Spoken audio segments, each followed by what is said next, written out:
Monday Night Football, baby. We're here. There's only one other good play on Minnesota.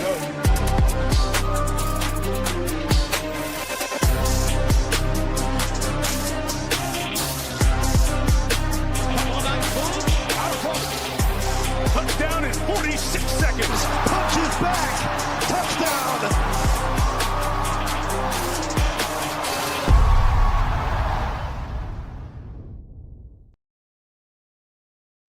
Run Pure Sports back with a UFC fight night. EMMETT versus VALLEJOS. Great card here. 14 fights. All stayed intact. That's what we like to see. A good offering means a lot of opportunities for betting, for DFS. You name it. Pick six as well. I am Mike Brown, a.k.a. H3 Buddha, here with John JSU. Man, do we have a lot to talk about. I feel like we got to get all the X's and O's. We got the White House card finally announced. The fights are picking up. What did we get? 9 cards. Kind of liked it. Dana White comes on, comes with the boys, comes with Michael Bisping and Gooden, and they sit down and they go boom, boom, boom. Here's what we got until the White House card. We're kind of getting back to the MMA grind, what like it should be, not just, hi, I'm Dana White. I'm on. I'm trapped in the room. They got me in the DM matchmaking room again. But these are the fights. Yeah, I don't know what you thought about. Obviously, I'm pumped about the Strickland Chimaev fight. That'll be awesome. Getting him while I would assume Sean Strickland feels like he's on a roll. He feels good, body feels good, in shape. Didn't take too much damage in the last fight, and now he gets the ultimate test. You know, Fluffy is a test, but Chimaev is just an absolute different animal. I was listening to DC. There was a clip of DC talking where he's like, what I'm hearing out of the Chimaev camp, he's like offering people money if they can sub him, and he's just schooling guys, you know, all the guys that are training with him right now. So we'll see what happens. It sounds like we're going to get the best version of both Strickland and Chimaev, and I can't wait for that. So yeah, I'm pretty pumped about that fight. That's going to be awesome. It is kind of hilarious how like a fight like that isn't on the White House card, but I understand why it's not on the White House card. And we all understand why it's not on the White House card, even though it should be. You know who should be on the White House card? Armin. Sarcasm. Imagine the security needed for that guy. I mean, not as much as they'll need for Sean Strickland and Chimaev. I mean, what? You crazy? Armin's starting brawls at wrestling events. Like, what are all these wrestling events that are popping up now lately? Like, you've got RAF. Well, I think we're just starting to see it too, where all these guys are wanting to stay active and do stuff outside of just the UFC. So they're, you know, getting into all that other stuff and whatever. But yeah, you know, I'm sure they don't want, you know, Strickland calling, you know, what Chimaev like a Chechnyan whore or whatever he calls them, and then Chimaev or terrorist or whatever he says. Like, I'm sure the UFC doesn't want to hear any of that stuff. Ali 2.0, basically. But yeah, you kind of nailed this card before we got on here. It's 14 fights of fun, mixed bag. You got flyweights up to heavyweights, ugly women's MMA to start this thing, but we've got our favorite future on it. I'm going to be biased, but I'm also going to be like, it's Josh Emmett. Oh, yeah, we got a Kevin Vallejo's future. I forgot about that. Yeah. It's time, because think about it. They turn him. They're turning guys. Yeah. Look at the thing we've seen this year is that if you're going to stay active, UFC is going to be calling, and that's a good thing for a lot of people. You know for a fact, Mike, and we knew this when we made this bet, but you know for a fact, like guys like Kevin Vallejos, if they do well, they're going to get the Diego Lopes treatment. You know, oh God, yeah, because those are the guys Dana loves. Those are the type of guys that Dana is going to love. You know what I mean? And if Kevin Vallejo somehow comes out here and just starches Josh Emmett, I know Josh Emmett's old, but he's still tough as hell. Like, if that happens, you know Dana White is going to have full wood and want to push this guy up the ranks fast.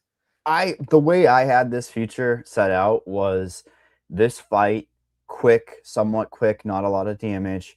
Does Josh Emmett still hit hard though, so there's a little worry, but I don't know about quick either. Well, that's the thing, right? Is like, if he's able to just not take a ton of damage, get to the decision, whatever, kickbox, International Fight Week, that makes the most logical sense next. If he Don't forget, Josh Emmett went 5 rounds with Topuria. Don't yeah, let's not well, forget this. So it could have been stopped a couple times, but yes, I'm 100%. just saying, like, yeah. So Definitely a fun card, and I do know people that might or might not have Steven Ashplunds for champion at the end of the year. That ooh, head scratcher, but hey, you never know. Titties, never know. Mr. Titties might make it there. But we start the night off in a ugly women's MMA fight. I'm so happy to break down low-level women's MMA again. Piera Rodriguez versus Sam Hughes. We have Piera coming in on DraftKings Sportsbook at a minus 155 favorite. Come back on, I guess, everybody's favorite dog. People love putting money down on Sam Hughes at underdog money plus 130. I look at Piera Rodriguez as one of the more volatile fighters in the UFC. I'm not sure if you look at it as that as well, because this is a lady who was getting an advantage from top position on Carnelossi and decided, I'm going to use my head as a weapon. What the hell? Like, that was the most infuriating one of all time. Like, what are we doing here? This fight, more than anything, comes down to the physicality, and I think Sam might be able to match the physicality. So I worry about them kind of negating each other and it being a kickboxing match. And at that point, I feel like Sam Hughes is live in a kickboxing match. I feel like it could be competitive. When you're mixing in that grappling, it might kill off some of the fantasy equity. I think you could probably, if it's competitive down there, maybe one wins one round, the other wins the other, and then there's not a lot to be had. With 14 fights, you're certainly looking towards 100 points per fighter. And I'm not entirely sure that one could. I'd be more apt to say Piera just with the style of fighting. Sam might be scoring well based on Piera pushing the pace. But outside of that, I think this is a decent first fight of the night, even though I'm kind of shit talking it being a lower level fight. Yeah, it doesn't sound like you love this fight as much. First of all, shout out to everyone in chat. My boy the Bills, Slapshot Mo, Lone Wolf, Matty Ice, Chris Jones, Brady McFootball, AFC Angelo, K Felix Burner. What's going on, guys, in chat? Appreciate y'all watching. Choke 'em and Holden. Appreciate everyone here right now. So this is a rematch. This fight already happened once. Pierre Rodriguez won 2 of the 3 rounds and won a 29-28 decision. In that fight, I went back and rewatched it. Sam Hughes made a ton of errors, and her corner was all over it because I remember rewatching the fight and hearing her corner at the end of the first round, second round, like, you can't chase this girl. You got to cut her off. She was really struggling. She was trying to chase Pierre Rodriguez, and Rodriguez, she did have the 5 takedowns. She didn't do a ton with it. There wasn't a ton of control. Sam bounced back up pretty much almost instantly a couple times. And then there was 1 or 2 times where maybe she was on her back for like 15 or 25 seconds. And Pierre got some nice shots off as she was coming back up. But for the most part, she kind of stifled Pierre once they got to the ground and got back up pretty quickly here. But she really didn't do enough. And this is why she lost. She really didn't do enough to capitalize once she got up. She was trying to use her pressure, but I don't think she did it like in an optimal way, kind of because she was trying to chase her a lot of times instead of cutting her off. If she was cutting her off more, I think she wins that decision. I think she has more moments on the feet, but because she struggled to do it, she didn't get as many of the moments as I thought. I remember being on the Sam Hughes side thinking her pace is just going to melt Piera if Piera can't hold her down. And I thought it was working, but at the same time, it didn't pretty much melt her enough to the point where Sam Hughes could get the victory. So it was an honest, I think, 29-28, but she could have won the fight. I think, that's kind of her path again, is even if she gets taken down, get right back up and get right back in her face. And hopefully she just cleans up those errors and, Sam Hughes can find a way to win 2 of the 3 rounds instead of the opposite version here. And for Piera, I think she's got to do almost the exact same thing she did against Sam, but maybe, it's just more like once she gets her down, try to keep her down for a little bit more. Hopefully the control can be there. I do think the upside in DFS is Piera Rodriguez, because the way she was getting takedowns, it was pretty much just straight single legs. Like it was the same takedown over and over, and Sam couldn't stop the actual takedown, but she did a good job getting back up. So we still get points for the takedown, right, Mike? So if Piera is shooting 8+ times in this matchup, which she could be, you have, an opportunity to have a decent score in those situations, especially when you have a girl like Sam who's going to get up. So that actually helps the DFS scoring in a way if we can get a ton of takedowns. So I think it's a solid fight for DFS. I can see both girls winning too. I just think the upside for DFS has to lie with Piera. So that's my lean, is Piera. From a betting standpoint, I think it goes to the cards. And I think Piera probably can win, or does win the decision here, but it's very close. I don't know if I'm going to bet it yet, Mike, but I know for DFS, I've got much more Piera than I do Sam Hughes. I'm pretty high on Piera. So you're talking DFS wise, there is just one play in Rodriguez because of the style, like I was mentioning in the beginning. I've got her coming in at 25% owned, which is eating up a bit of ownership in this middle range. But with the context of slate where you can go stars and scrubs, you can go middle range, you can kind of play with what you really like for plays. She's going to be fine. A lot of these fighters are going to be hovering around 20%. And Sam Hughes having a 10% ownership isn't enough. There's a world where she scores 60 points in a win, and that might be, the most. Like, the grappling is interesting. So I've never seen the starting. Do you think Sam can get Piera down? Because that's late. Okay. Like, I think the same thing you do, because the situation is Piera has shown that she can slow down, and that's a little bit of a worry. But sometimes when you slow down, you just emergency. That's the annoying part of the last fight. That's the annoying part of the last fight, is I remember being on Sam Hughes, and what we wanted to happen, it did happen. She slowed down, Mike, in that last fight. Sam just couldn't find the shots at the end. She couldn't figure out how to kind of finish and put a finishing touch on the last kind of round and a half, because I thought Piera was slowing down and Sam just didn't do enough. Yeah, and definitely the thing that surprises me is takedowns, the starting, the little scroller on the old DraftKings app now. Yep. Both these ladies are starting pretty high, I'd say. It starts the first leg at Sam Hughes 3, and that's almost 3-1.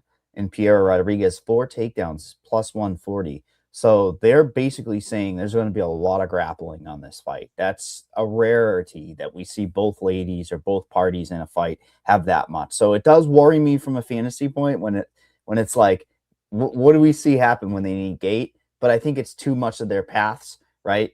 Piera is not going to get away from grappling. There's no way that she says, I can kickbox with her. No, grab a hold, get those points. I do think Piera is a good play in DFS.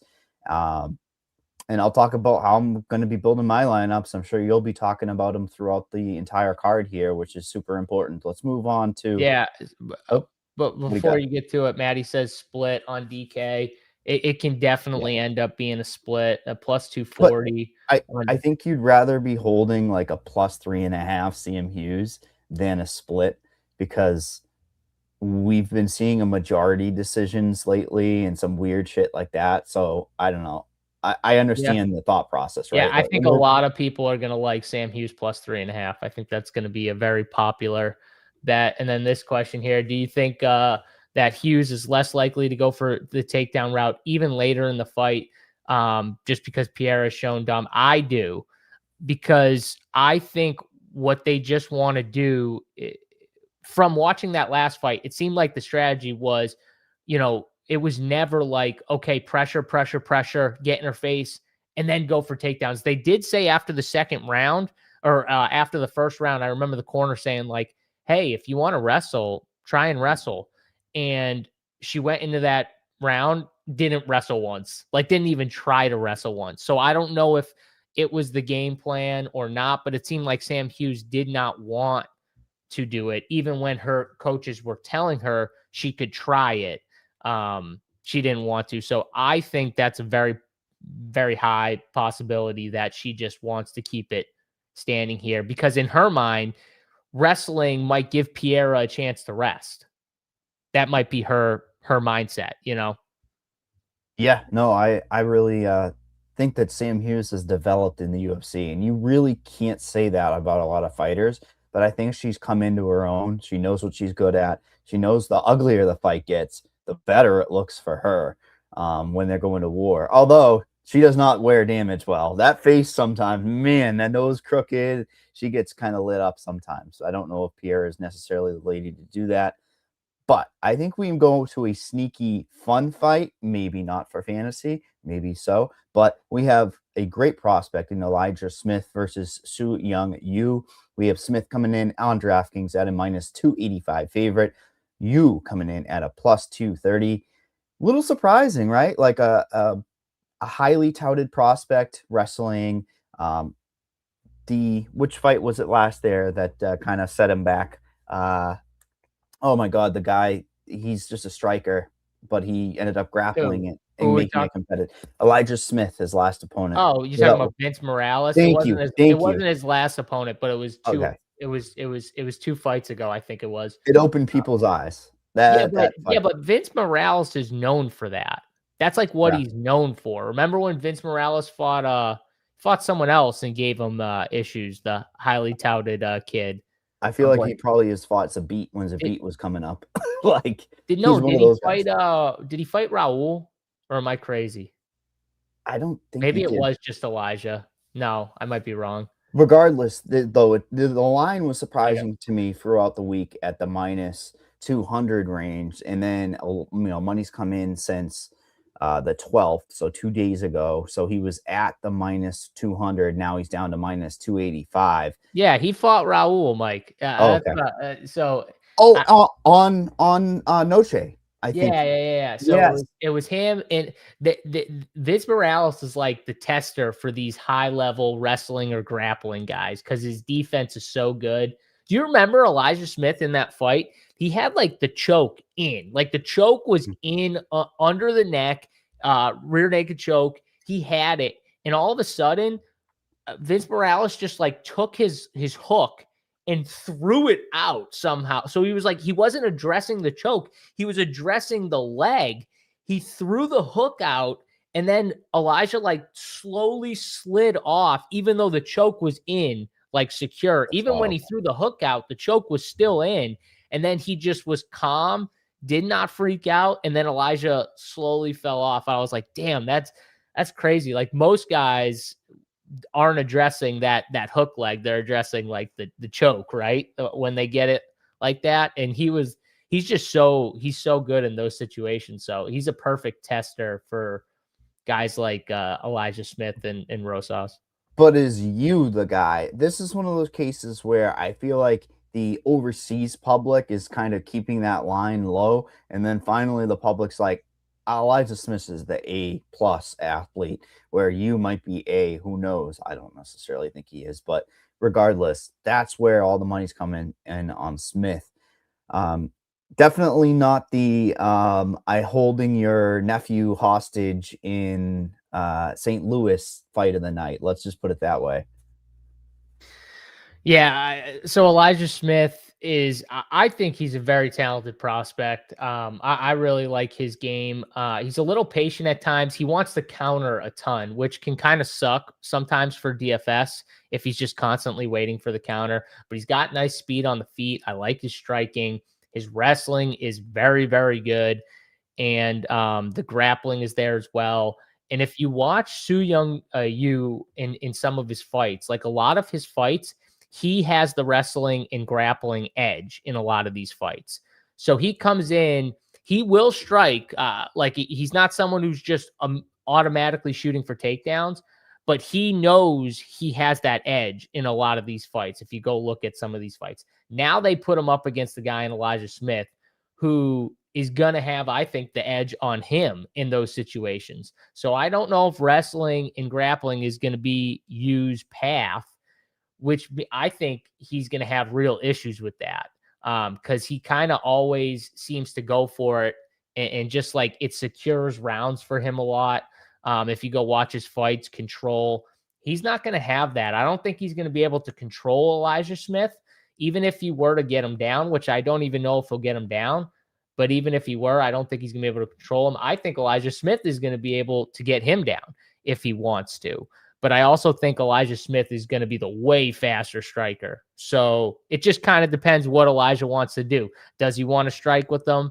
Does he want to wrestle him a little bit? He might mix in both. Who knows? But I think this is an easy Elijah Smith fight, and I get the money coming in on him. So, there's a lot of live dogs on this card, but I'm on the favorite for sure here. I think Elijah Smith has the edge. Sad I didn't get that minus 200 because I was staring at it Monday, Tuesday. And when I opened it up this morning, I'm like, all right, let's dive into this thing a little bit deeper. And minus 285 on DraftKings. Yeah, the sharp money's like he's got him beat with the scrambling. He's probably developing on the mat, right? So he should keep it competitive. And then K-Foul a minute ago says he might just knock him out on the feet. These wrestlers that have that power striking have a tendency, when it's two wrestlers, it kind of negates to what the hands are. And Smith definitely has shown the tenacity to just be able to get the knockout and make it develop. Inside the distance lines for these guys, plus 250, man, on DraftKings overall for Smith. You might even be greedy and look for that knockout prop, right? You might not even need that sub prop. That knockout gives you an extra point or so. So, 350. Let's try not to be greedy here. Let's just take the inside the distance and be happy with ourselves. But I do think it's a knockout. He's got really good like ground and pound too.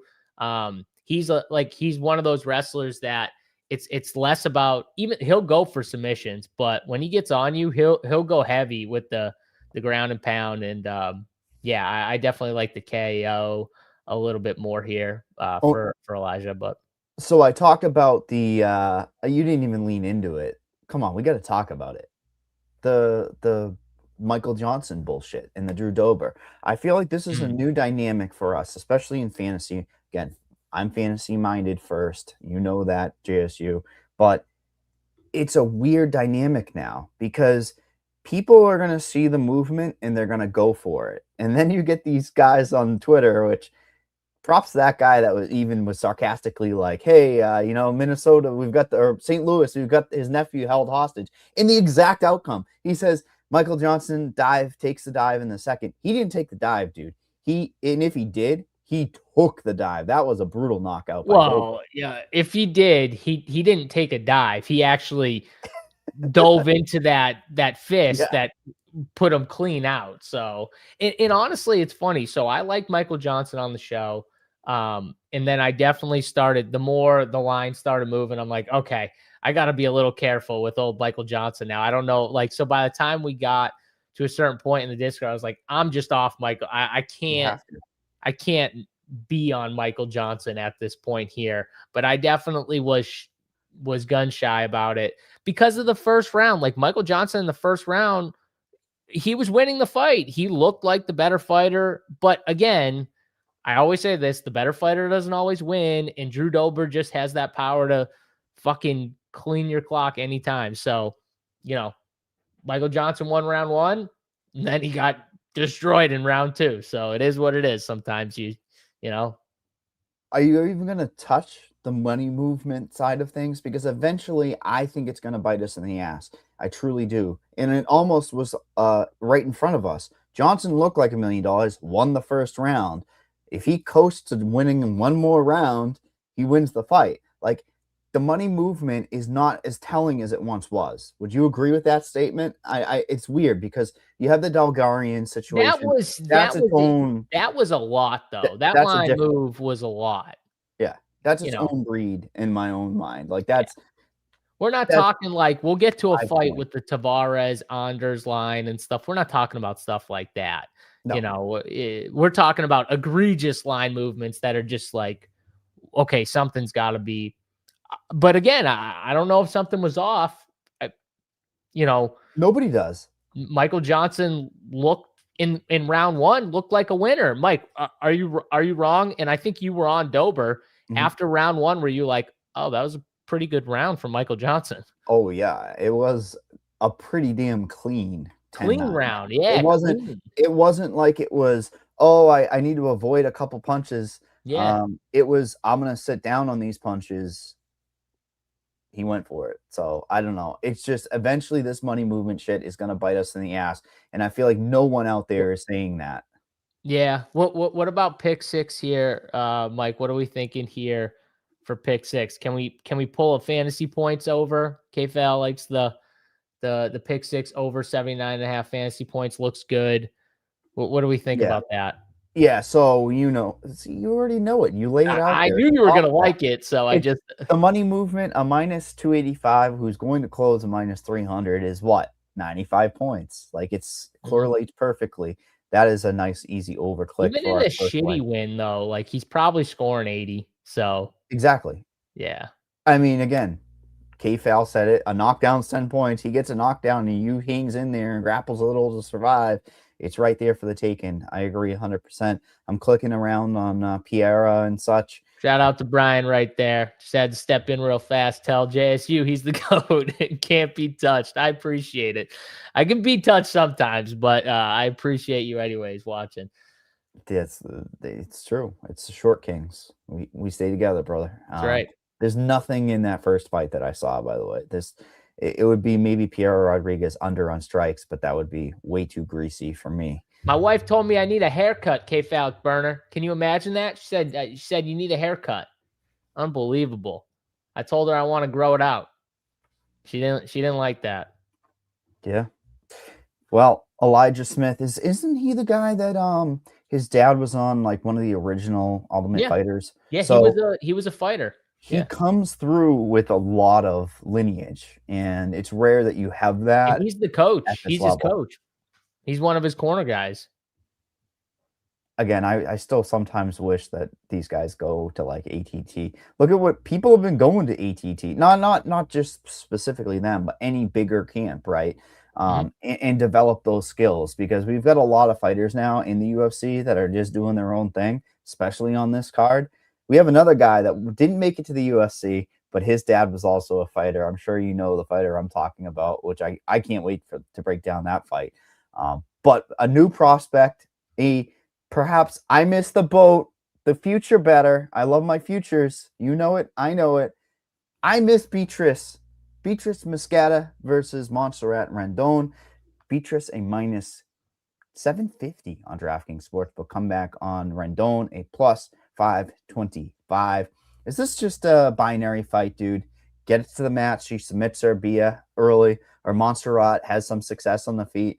I mean, I don't look at Montserrat as much of anything, but she has stopped some takedowns in the UFC from lower competition. This is a Brazilian Jiu-Jitsu grappler. This isn't wrestling based, right? This is, you got to grab a hold of her and just, I don't care what you do, get it to the mat, because you can get a submission at any time. But minus 750, this thing is getting a little out of control. I do think Rendon significantly has an advantage on the feet. So, like, the deeper the fight goes, if she can't get takedowns, Bia, who the hell knows what this thing looks like? But she's going to do it. And you know what? Bia, go in there and do it at 551. I'm going to call it on the show. 451. Sorry, I get those numbers mixed up. 451 gets us like 115 points. All right. I like that. Got to address some comments here. I mean, GOAT comment here from JS. JHB Beccaria. I don't know how you say that last name, 42, but got to keep the peace for the push, JSU. He knows. He knows. Got to get the clean cut. And then K-Falc wants me to never get the puss, is what he's saying. Go for the Clay Guida look, JSU. You going to bounce around like Guida too? Oh, it's Jimmy B. Oh, it's Jimmy B. Okay. Damn, I hate these new names on YouTube. Got to go back to our old names. But you know, Tyler, you got their easy money, can be touched sometimes. I mean, can't win them all. It's UFC. We can't win them all. But yeah, I do think Bia is probably the right spot here. This is a setup fight if I ever saw one for someone like Bia. I mean, Bia, she's gonna struggle against girls where she has a massive disadvantage on the feet, which will come at some point, but that's not this fight. I mean, Rendon wants to wrestle and grapple. That's kind of what she wants to do. And who Rendon's fighting, they're not great fighters, and she's going to like split decisions with a lot of these chicks. So it's not like she, even in her wins, it's not like she's doing something insane. They're very close, split decision type fights, a lot of them. So, you know, I don't love her as a fighter. And I do think at some point, this fight ends up on the ground, whether whoever side it is that initiates it. If it's Rendon, she's really just not smart. I would not want to go to the ground, but who knows? Maybe she just can't help herself or something, or maybe she wants to try and prove a point. I have no idea. But yeah, I think Bia at some point gets her down and probably gets a submission, but you never know with these girls. They could just go heavy ground and pound too. I think she does get the finish though, Mike. It's just a question of, do we get it in round 1, round 2? Honestly though, like Bia's like takedowns are not even like that amazing. She, you know, it's just once she gets you down, the control is unreal. Her back takes are so pure. I mean, you just you present that back for a second and she's got the hooks in, she's got the body triangle in, and you're done for pretty much. She's going for those rear naked chokes. If you know she wants to transition to an arm bar, this girl is elite in the grappling. So yeah, if it gets to the ground, I expect to finish. Yeah, no, it's a pretty easy fight to break down when it comes to the grappling side. There's just an A++ jiu-jitsu champion, and you know, she's not going to go out there and probably try to like ground and pound her head through the mat either, which is a little concerning, right, for the floor of our scoring. But when you're looking at the first round equity, 30% owned, a third of the field basically playing Bia, and by far the lowest owned fighter in Rendon. I wish I could. I might play like 1 in 150. That does not get me over the field, but it's I mean, let's be honest. On the feet, Bia is gonna be a dog to a lot of fighters on the feet. Just like if you told me the fight stayed on the feet for all 3 rounds, Rendon is like one of the few dogs. I'm not sure if she's a dog. That's just like how much I don't like Rendon, but it's definitely closer if this fight were to stay off the mat. That's for sure. Because her chin's just right up there to be touched. Yeah, I'm pretty sure she's also like 40, at least as close to 40 as you can be. Looks great. Yeah. Looks great. What do we got? So we'll pick 6-wise. Fantasy points, I'm sure. Well, it's not they're coming back to your level. They're like, all right, JSU, 697.5 is what we're gonna hang here. Because if we hang, that's a good line. If we hang the 115 or 105, whatever you want to call it, JSU is going to take the under and he's going to nail us again. Yeah, that is a very good line. Significant strikes, I'd have to go under. What's the line on significant strikes? 24.5 for Bia, and Rendon 20.5. No under for Rendon, of course, because you know we'd love that. These takedowns, though, are probably going to be like body lock, right? It's a lot of muscle that Bia goes in there. It's all muscle. It's almost like she just wants to grab a hold of you, like a grappling match, you know, because she is a grappler at heart. So it's almost like, let me just like find a way to drag you down. You know what I mean? It's not like clean, you know, like wrestling open mat takedowns. It's very more heavily grappling. And if she can't get you down, she'll just try and like pull you into her guard or some shit like that eventually. But yeah, you know, her takedowns are nothing special. It's very rudimentary. Yeah. Let's move on to the next fight of the night, where we see the debutante Sosa versus Luan Lacerda. Sosa coming in a minus 245 favorite. Luan coming in at a plus 200 underdog. I'd say a good prospect in Sosa that came in against a good level of competition. Yes, I also read that comment. There's too many, right? There's just there's an A side and a B side for a reason. Hector Sosa, yeah, comes in. You're muted, by the way. I'm with chat. She could grab me all day too. I'll go tapping? grapple. I'll go grapple. Are you tapping or are you? I'll tell you right now, if she grabs that arm, she goes for that arm bar, I'm tapping. If it's just like a rear naked though, I'll go out. Like I'll go out. That's fine. But if she grabs that arm, gets me in that arm bar, I'm tapping. Hey, if we get into a leg lock and she like does a heel hook, maybe we can get some extenders. They can get some bigger legs. They'll just rebuild them. Sosa's the guy though on the Contender series that his dad passed away like right before the fight, and it was really, really sad. And Dana White after the fight, because he went to a decision, and that's one of those situations where Contender series you see like good A-level prospects face each other. That's what happened for him, and he wasn't able to get a finish. But he did enough to get the job done. He gets the contract. Dana gives him a little note. He's like, be the reason your last name lives on, or some shit like that. And it's awesome. I mean, great story. And the UFC gives another opportunity against Luan Lacerda. Luan Lacerda last time out, was it Simon Oliveira, the worst fighter? Can we say Simon Oliveira was the worst fighter in the UFC of all time? I mean, they gave him a cupcake matchup. Yeah, 100%. I mean, that guy has to be the worst in the UFC. And he was having success in the first round against Lacerda. He stalled it out. He was until he wasn't. But that's not a good look, man. What's the first round looking for in this fight? We looking at grappling. We looking for competitive striking. I feel like 1, 2, 3, potentially 4. I mean, Manel Sosa next is probably going to keep it on the feet, but you could be looking at a start of 5 straight grappling matchups. Literally, think about it. 1, 2, 3, 4. 4 straight grappling. You could. It'll be interesting because Luan Lacerda, you could say a lot of bad things about him, but his grappling is pretty good. You got to be very fucking careful of the grappling situations with Luan Lacerda. He's got 11 finishes by submission. Okay. And if you go watch Hector's last fight, he did a really good job of staying at a range because he was fighting a very tall, long fighter. And he did a really good job of staying in like boxing range and not kicking range, which there's a difference. And he kind of was able to use his pressure forward striking because of that. The distance wasn't an issue.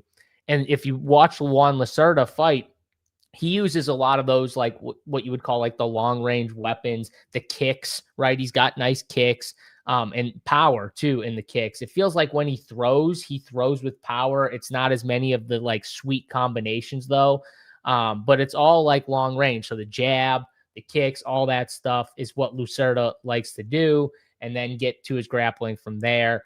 And Hector did a really good job in that last fight of taking a lot of those things away. I would assume it's a similar game plan in this one, but maybe instead of consistently going for takedowns, he decides to just stay in that pressure forward striking and volume Luan Lacerda up, because I think on the ground he's in some trouble on the ground. That's because Lacerda is dangerous. So I wonder what his game plan is going to be, because he will have like the wrestling takedown advantage. Like he will be able to get the takedowns, I think, if he wants to, especially because Lacerda is very comfortable even off his back. So it'll be interesting to see where this fight goes.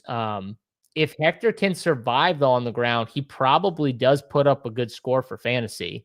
I do think Lacerda is live, though. If it does go to the ground, I see him as even more live, because I think that's where he can find a finish. Yeah, this card freaking rocks from scoring purposes, because when there's the unknown, you nailed that particularly where does this fight go? And I think that buying into the volatility means the pace of fight's probably good, right? The pace of this fight will probably be probably top 3, He right? fights Easy. anything like his Contender Series fight, it's going to be good. Easy top 3, I think, on Yeah. this slate. I'd firmly say. And there's going to be a sneaky one that I like later. Hopefully it's sneaky. I pray to the Lord that dude, he didn't back up one time.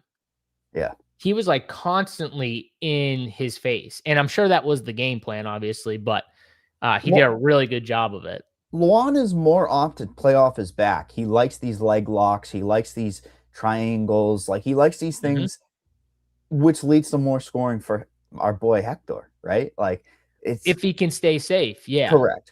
Obviously. And he's not going to be one of those guys that's just going to be trying to hold him down. He's probably going to be compounding our score until he gets a finish or, even a decision. Because the dude he was facing, he tried a couple times to get him in submissions. It didn't work against Hector. And then he started to try and get up. But like Lassera is going to, I think, be very aggressive trying. So it can land him a lot of control time if he doesn't get the submissions. The guy who faced Sosa on the Contenders would probably be a favorite against Lassera. I think it would be slightly. Yeah, like minus 125, minus 150 range. But ownership wise, I'm seeing Sosa come in at 35%. He is the absolute outlier of the middle 8K guys. And it's, again, pace of fight. Inside the distance line, I forget what it is, but it's not all that bad for what his price is. Plus 100. I mean, I think that's probably one of the best point per dollar inside the distance lines on this entire slate. Yeah, he's going to be a core type of play for myself. Yeah, I mean, I think it's a good fight to target for DFS. Honestly, I think both sides are pretty solid just because of Hector, his pace. It's going to bring out, I think it brings out a finish one way or another. So I think for DFS, Lassera at 18%, I think I want to be over on, and Sosa at like, you were a little higher than me. I got him at like 25-ish, 20, in I've got low to mid 20s range. You know me by now. I weigh inside the distance line a little bit heavier because it correlates so directly with higher scoring. And I think pace of fight here is going to be a bit elevated as well. So I feel like the ownership would be smart to go here. I don't think we've talked about leverage yet on this slate, but this is the perfect leverage slate. I feel like by the end, we need to kind of rank our favorite leverage plays. And there's going to be one that I'm closing my eyes. Look at me. I can't even look later on. And I'll tell you're not going to like it. I'm not going to like saying it, but he is objectively going to be one of the better leverage plays. Lassera being 10% owned to 15, he's probably going to be a little bit higher. Like you said, 15. There's a bit of ownership in this fight. So I don't necessarily look at Lassera as a leverage play. I guess if you're looking at ownership wise, would you be leverage? In a finish, he absolutely is going to be sniffing an optimal, I would imagine. But there's win equity in those the first women's fight. Beatrice is the A side, right? That's that minus 1,000 X free X. I guess Lassera is a bit of leverage, but it's probably based on lower like a leg lock or something that doesn't lead to him being a first round equity type of guy. Yeah. I think that there's paths for both guys. But Hector obviously has like if he stays safe, he's probably going to rack up takedowns in control time, which is going to score well. So absolutely. Yeah. K-Fal, you say you think it's Tavaris. Unfortunately not, buddy. I honestly would have more confidence in that play than what I'm going to say. And it's going to be so ugly later. So there's a cliffhanger. What do they call it in the old TV game? You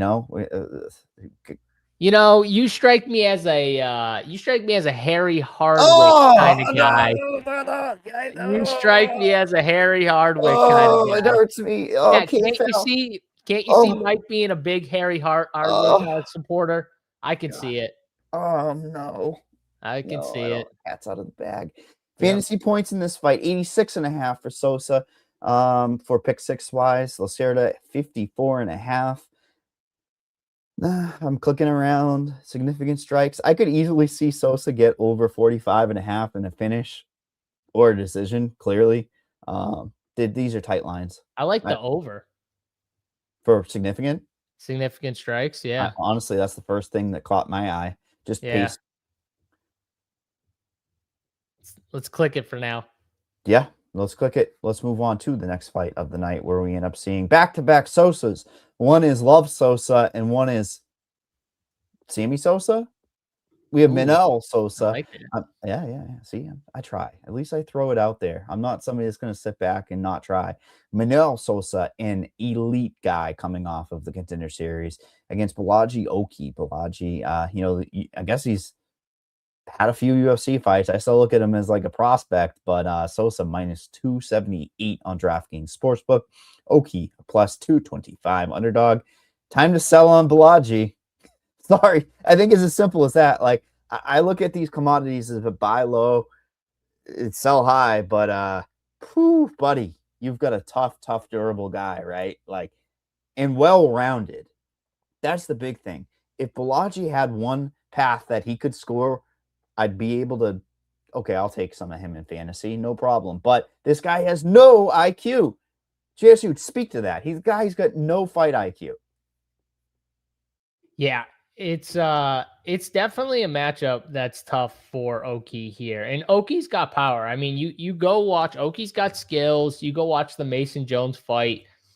It's tough because round one, he rocks Mason Jones and then goes for it. He absolutely goes for it, tries to finish him. And this is in like a 2-minute window, Mike, of pretty much him just absolutely throwing everything at Mason Jones. Couldn't get him out of there.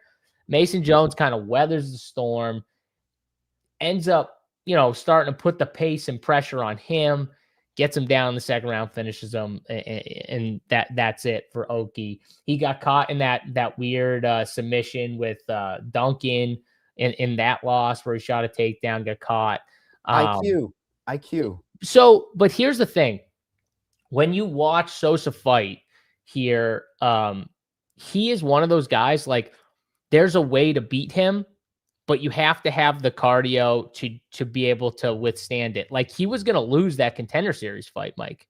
He was on his way to losing, and then what happened? His opponent death gassed. Couldn't get him down, couldn't control him on the ground, and then Sosa just went absolutely berserk because his cardio is insane. The guy is built like a fucking absolute truck. Brick house. Yeah. Brick house. It's any word. Throw all the words together. And he's got cardio to put it together. So, and he's got power. So it's one of those things. And he ends up winning that fight.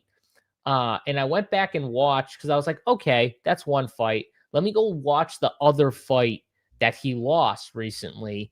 And it was pretty much a guy he lost to that had the massive wrestling advantage. And whenever he wanted to, could shoot a takedown and keep him down there for a little bit. And that's how he lost that one fight. Well, Oki is not that guy because Oki, even if he did shoot a takedown, Mike, he's going to eventually get tired. So he's not going to be able to do that for 3 rounds. And if you can't control him on the ground, you're in trouble because even though his striking defense is not that good, his offense is very good and he throws with heat. And I think eventually his pressure is going to tire out Oki and he can find a late finish. This is like a second or third round, I think, finish for someone like Sosa. And I think, the first round, he might be feeling it out a little bit, but second and third round, I think he puts it on him and finds a finish. I want to see what you think the ownership is on this fight. And then I'm going to tell you what mine is saying because I think you're going to be surprised. I would say that this fight is going to be, I don't know, pretty low owned as a whole. Both guys coming in around 15%. Yeah, I think it's significantly more for Oki. I think it might be. I think we're looking at like 25% Oki compared to the 15% on Manuel. And what do we like? We like favorites that are lower owned, that have a high ceiling. And Manuel Sosa is a guy that legit could get 2 knockdowns in a round. He's not just because of the look. Just the problem is I don't know about the pace. Are you a little worried about the pace? I'm worried that Oki might be concerned about gassing. Correct. So he's gonna want to fight at a little slower pace. Try to even if he were to hurt Sosa, this is what worries me about Oki. He might not go for that kill like he tried to do with Mason Jones.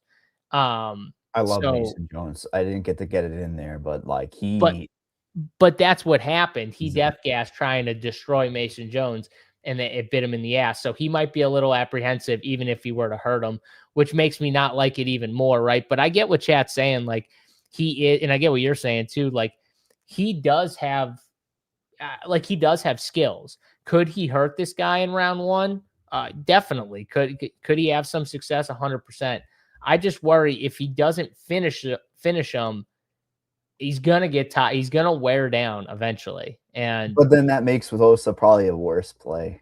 So yeah, maybe it kind of is dealt what we are right here. Well, it's because Sosa is not gonna. I don't think he's gonna like wrestle him as much. I don't know if we're gonna get like takedown upside. Maybe he does when he gets like really tired. Maybe he can get a takedown. Because if you remember, Mason Jones was just ragdolling him after he got tired. Like that one slam where he grabbed him and just threw him down. I doubt he's ever been thrown down like that in his life, Oki. And he just got ragdolled by Mason Jones. So old man.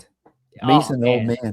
He got told on after that. But fantasy points pick 6, 88.5 for Sosa. Oki 51.5. So that's pretty telling. And I'm looking at chat. Saber is giving me 55% Oki.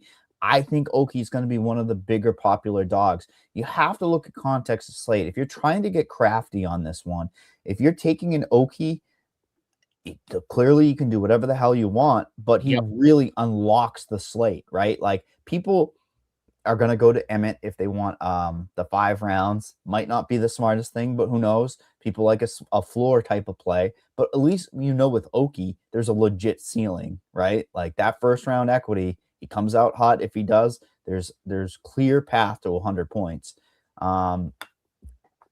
Watch Oki be like 30%. Then I would try to fade the fight, wouldn't you? I want a Sosa 3rd round finish. Get me my 70 points, meaning I don't need it. I'd fade the fight, right? It's a fadeable fight for me, and it's horrifying. Yeah, side note here, Sosa KO'd Ruffy some years back. So yeah, he did finish Mauricio Ruffy. He's a good prospect. Back. It's just there's not a lot. I'm telling you, he is dangerous. If you tell me it's a striking match, mainly, he is fucking legit. He's gonna struggle against guys though that have takedowns in the bag and can control him. That's where he's gonna struggle. That's why this isn't a fight I'm not worried about. So if you're telling me that Oki is gonna be popular, yes, which I ran Saber and I didn't even realize it was giving me like 35% Oki. Yep. Yeah, I think honestly might want to fade him because I get it, but at the same time, I could see the fight stalling, like you said, to where neither guy doesn't score well. But if I can stay away from the round 1 finish, Mike, with Oki, I feel very confident he slows down. Well, even Sosa becomes more difficult of a play. 9,400, he still has to score 105 minimum. And he's got to outscore Delgado, Vallejos, Oralbay. He's got to outscore a couple of these guys. So you fading this fight, you're very likely fading Oki. That's simple as that, because 15% is not going to kill you. I think it'd be silly to not take some Oki for the exposure, because like he is the type of guy to really be an X factor on a slate like this, where you're looking for underdogs to really score in points. You're going to be at a premium, and I like guys around this Manao Sosa as well. Let's move on to the next fight of the night, where we see McBeckick Oralbay, everyone's favorite fighter, minus 380 on DraftKings Sportsbook. Chris Curtis, Mr. Nice Guy. I feel like it's Neanderthal versus the nice guy. Chris Curtis, a plus 300 underdog. I'm not being rude. I like Chris. I've met him. He's the nicest guy in the world. I was a little surprised they still had him under contract. I guess it's for fights like this, right? Like, all right, we've got Chris Curtis, who's like a tenured type of guy that can put people over in the wrestling terms. But McBeth to Oralbay, at some point, this price is getting away. And I don't necessarily, I'm not a Chris Curtis guy, but meaning in the scoring realm, he doesn't do a lot of scoring. People are going to be clicking his button as leverage. I think it might be a mistake. McBeth is just a wild man in there, man. Minus 380 is a little wide. Would you agree? But at the same token, this guy does not. If you're fading an Oralbay fight, whoo, you'd be clinching those butt cheeks for 15 hard minutes. Yeah. I looked at the line first, the betting line. I looked at the line and I said to myself, I think what a lot of people said, which is, man, this seems a little wide. You know, Chris Curtis, solid fighter. Oralbay is going to bring it. He'll put himself in danger to try and bring it, which is going to open up opportunities for others. But then I'm like looking at Chris Curtis. I'm like, man, like I hate the Chris Curtis stuff. But at the same time, he does fight in a style where it's like naturally the fights tend to be closer. But I just don't. The pressure with Oralbay is going to be insane. It's going to be right in his face. I don't think he's going to like it. And Oralbay, it's hat season here. I got to go with our favorite hat guy, Oralbay. Where's he from? Without looking, where is he from? I don't know. Kazakhstan? I have no fucking idea. You have idea. to pay. Kyrgyzstan, man. Damn it. You were so close. You know why I remember? It's because Valentina's always there. Kyrgyzstan. Damn it. Kyrgyzstan, yeah. They're so close. Kazakhstan, don't you dare talk, that's my boy, Borat. Yeah, but honestly, like we were talking about Oki at 6,800, like Chris Curtis, stronger play based on pace of fight, 12% owned, and the fact I trust Oralbay to make this like a war. And Chris Curtis has been in some wars, so like he's not winning a lot of them, or he's not winning all of them, but at the same time, like he will throw down when he has to. And I think at 14%, I'd rather get over that 14% than try and get to the field or over on Oki's 20 or 25%. And you talked about competing with ranges. Oralbay's not going to be that easy to compete with when it comes to look at Petrino's around him, Rahiki's around him, Delgado's around him. Like there's some strong plays, and Curtis just has the what you got, like the shell defense, right? So like he limits a lot of output, but himself he just doesn't score a lot. So I feel like he's great play when there's a finish. Yeah, his scoring sucks because there's never any grappling or wrestling into it. And it's also a new weight class for Oralbay. I'm Xing out the Jack Hermanson. Are you? I am. That fight never happened to me because it's poor Jack. He did the damn job, and unfortunately, probably lost some years of his life. This question is a good question, though. So, AFC Angelo says, if Curtis is able to stuff these takedowns, keep the fight on the feet, who has a striking advantage in a stand-up fight? In just like a natural at space stand-up, Chris Curtis. But Oralbay is not going to fight that way. You know what I mean? He's going to like get in his face. So I think Oralbay does, but it's way closer if you take away the ground. K-Foul, you might be surprised.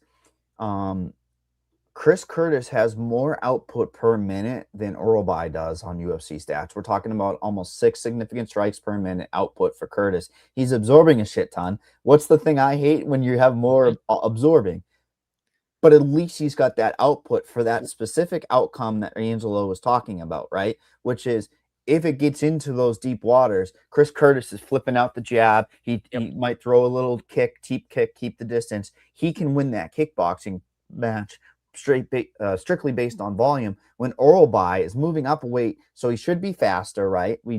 There's the X factor is we do not know what Oralbay is going to look like the deeper the fight goes. and he's only getting 3 significant strikes per minute and 3 absorbed per minute. So the numbers tend to be on Curtis's side when it gets to a decision, the deeper the fight goes. What's the significant strike lines here? Because I do think this fight could go a little deeper, and I think we could see a decent amount of significant strikes landed. The damn pick 6 thing is all goofed up from what the order is. I'm looking at Curtis 60.5 and Oralbay 54.5. You could take Oralbay under and hope there's grappling, a finish, or he tires and doesn't go. But he's got that button that's like go, go, go, go, go, go, go, go, which relates to higher score, significant strikes. So that was earlier this week, 51.5 for Curtis, 60.5 for or Oralbay 51, Curtis 60.5. Honestly, I think they both could go over. But what do you think? Yeah, I agree with that statement 150%.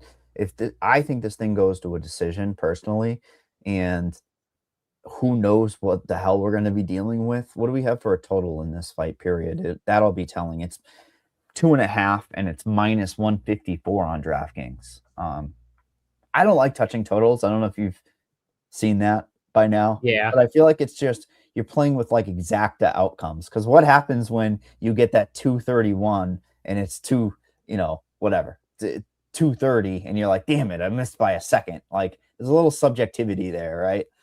Move, fighter. Yeah, there's just so many ways where you can, when you get close, you can just get screwed. So it's tough. Good fight to target. Clearly, Oralbay is a little bit higher owned, and the line is pretty damn high. I think he's going to be north of 33%. I think the smaller the field, people are going to play him more, or the higher dollar contest, they're going to play him because they think they have a commodity in Miktabek Oralbay that is a scoring machine. Now, what is contagious to a scoring machine is this particular fight next. Brad Tavaris versus Eric Anders. And it's Eric Anders, our word, retirement fight. Oh, boy. And now he's a favorite in some sites. So essentially on DraftKings, a minus 112 for Anders, minus 108 for Tavares. Flip a coin here. What do you have? Do you want to play a retirement fight guy against... These are two washed guys. But boy, do I think that there could be some chaos here. And I want to buy into some chaos. If they're going to say, let's get a check, boys, a little handshake in the back, I'd want a piece. But when this goes to a decision, even at this price tag, I don't know if I can get here. And Brad Tavares doesn't score. He doesn't score, but Eric Anders gets dropped a lot. And so it's just one of those things where it's like, a decision, you're getting a shitty score most likely. And does this thing finish? I think it could. I think Brad actually has more of the upside from that standpoint. Honestly, I don't think Eric Anders is going to be able to get him down. And so I think his scoring, unless he finds a finish somewhere else, is going to be somewhat limited. You can see, like, he's not fighting good guys, but when he's winning a decision, like, you can see some takedowns against Pickett and stuff. I don't think he's going to get those here in this spot. And if you tell me it's just like a mainly striking matchup, which I think it is, I think I got to lean Brad Tavares here. I think he is the better guy on the feet. Is his finishing upside great? No, but I rather take shots on him, I think, Mike, than I would Anders. So, yeah, I'm not on the retirement guy. I'm going to be on Tavares, even though both guys seem like they're ready to almost be done. Yeah, it's all of the equity on this fight is clearly based on their ability. It's concerning because they're both so elevated in age. Anders is slow, man. I think Tavares could just kickbox for 3 rounds and not score. I mean, that's what he does a lot. Far superior in the kickboxing realm. And Anders came into the game pretty late. I just don't think there's a lot to be had here. I think people want to be drawn into the mid-priced fight. I'm hoping people get drawn in, don't you? Because you and I like to tend to fade the middle range that has a slower paced fight. I'm looking at ownership being slightly more for Anders, and Tavaris being 13%, Anders like 10%. No, other way around. Sorry. Anders being like 10% for Tavaris. And I don't know if I need to even match the field. Yeah, I mean, I'm definitely not gonna match the field on Anders. 22% for Anders. I got no thank you. I'll be way under, probably fade. And Tavares, I think I'll be like field level on Tavares. And maybe he can hurt him on the feet or something like that. But it could just be an ugly fight. I hope it's not. And like you said, maybe there is some gentleman's like, hey, we're just gonna go out there and swing. It's my last fight. Let's go out with a bang. Who knows? It could be, but I love chat. I don't think bringing up. takedowns are going to be there. So I think he's going to have to strike for a lot of it.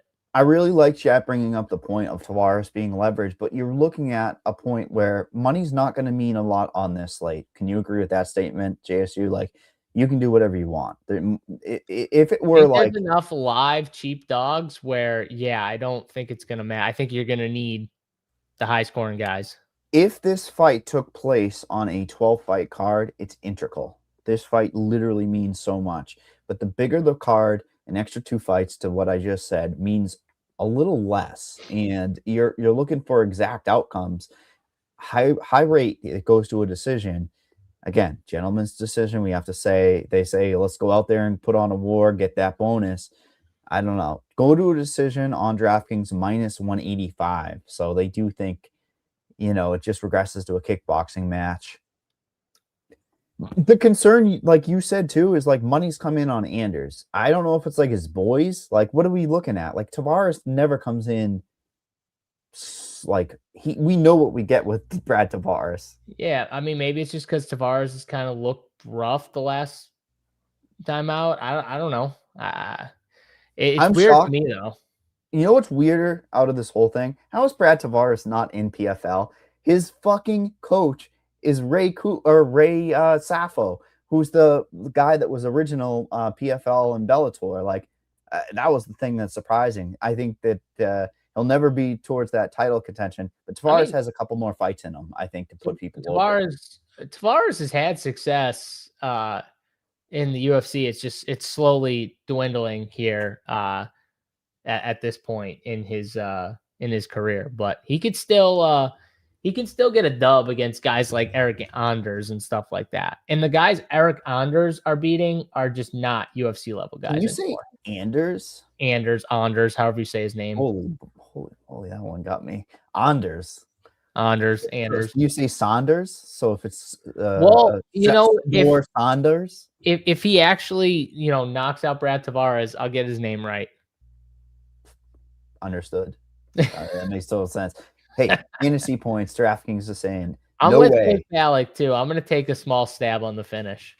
I think that's a play. If you're betting this fight, that's a very smart play because the number is not going to be where it should be. Because it's what's his KO number, like plus 450 or something on DraftKings? It's got to be around there. Best price on market inside the distance for Tavares, plus 380 KO for him is around that plus 300. So, I would just take the inside the distance. Not that, I like best price on market. That's just how you got to be getting the best value for your buck out there when betting.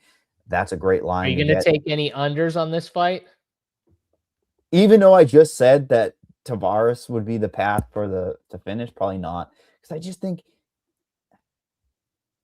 they'll kickbox. Who cares? It's a retirement fight. It's a sparring match for a last paycheck.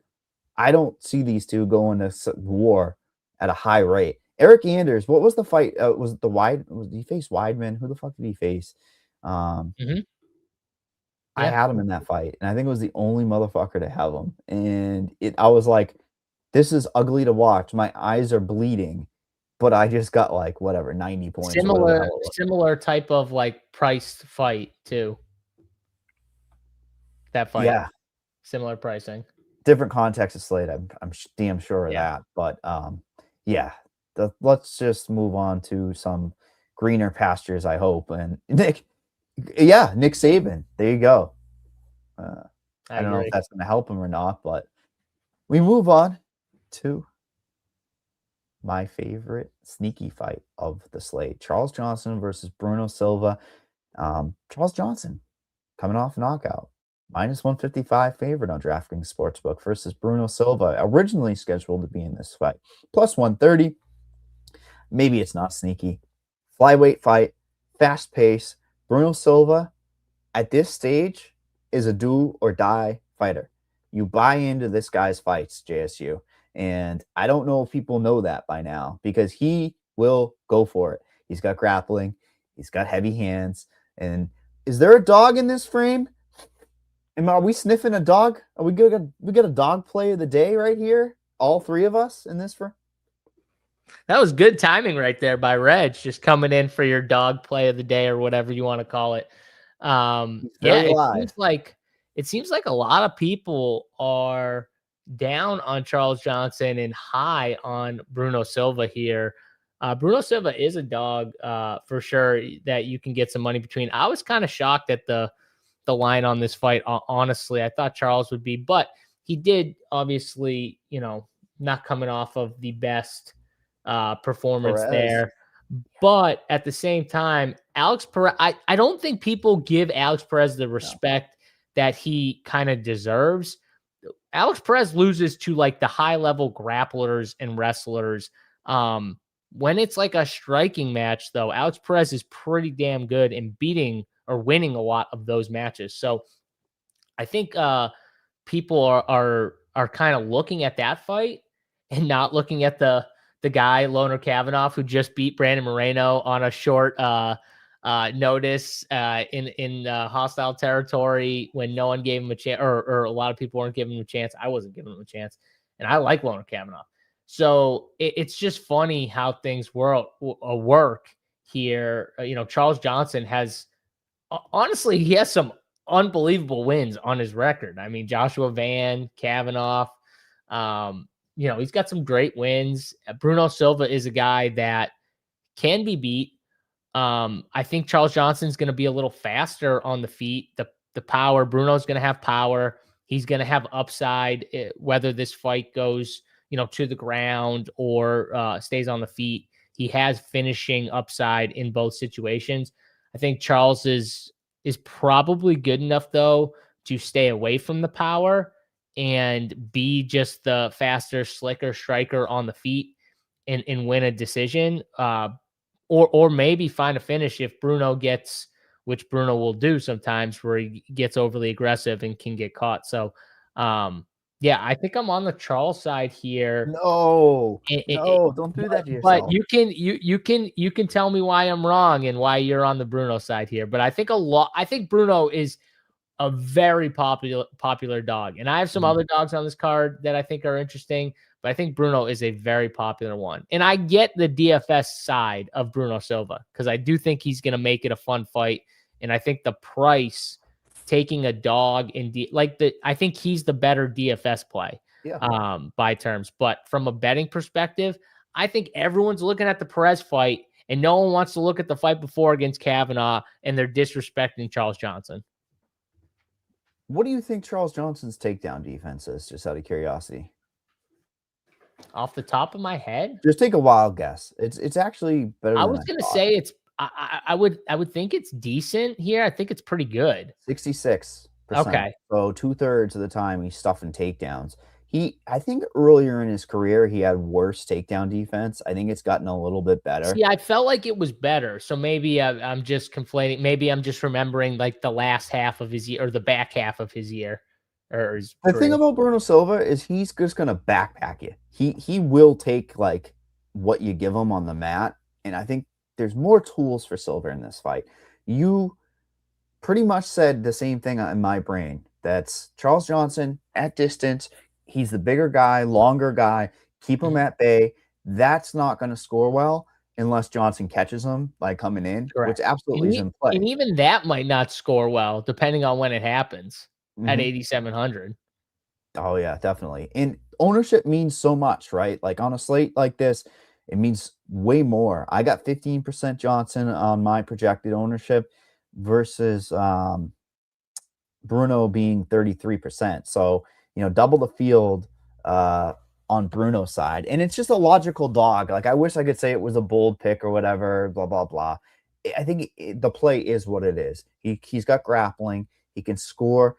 I am quite concerned about the distance. Did you see weigh-ins? He's so much short. He's going to have to dart in, dart out, grab a leg, his best path is going to go for takedowns. And I think that hurts him, okay? Even though I'm going to be taking Silva, I think that hurts him late. I think a Charles Johnson round 2, round 3, actually strictly round 3 knockout prop is a really good play. Like, let me see what the number is first before I say it. But like, even though I'm saying take Silva for DFS, it's funny how we split hairs sometimes, right? Like, Charles Johnson could coast. Like, it's going to be over. Johnson is the leverage play that you always like in DFS. I know. That's the leverage play. He's going to be like 10% owned. No one wants to click him. I'm going to definitely get over that because 10% is, I think, is egregious or whatever it's going to be here. And like you said, I think Bruno's going to give him chances. He's going to have to with the range because you can't just stay at range. Like, Bruno's not going to just stay at range all the way out. It's going to give Charles Johnson opportunities to snipe him, or Bruno's, like you said, going to have success with, getting inside and landing big shots or getting a takedown. But I think that's where the clock starts ticking, literally, not just figuratively, where I think it's a deeper round 2, round 3 finish for Charles Johnson. And it very likely is by knockout. So, I'm looking at just strictly the round 3. I don't even have the patience to click around and see what it is by knockout. So here's a question. Who would you, so you would rather Bruno Silva or I know who you're going to say. Well, obviously Oki, who because they're both coming in, I think, at like 30% or 25 to 33%. They're going to be very popular. Silva, because it's on him to push the pace. I think Oki, I think Oki's going to stall, and in a win, he's not going to score as well. Yeah. Weight class dictates everything.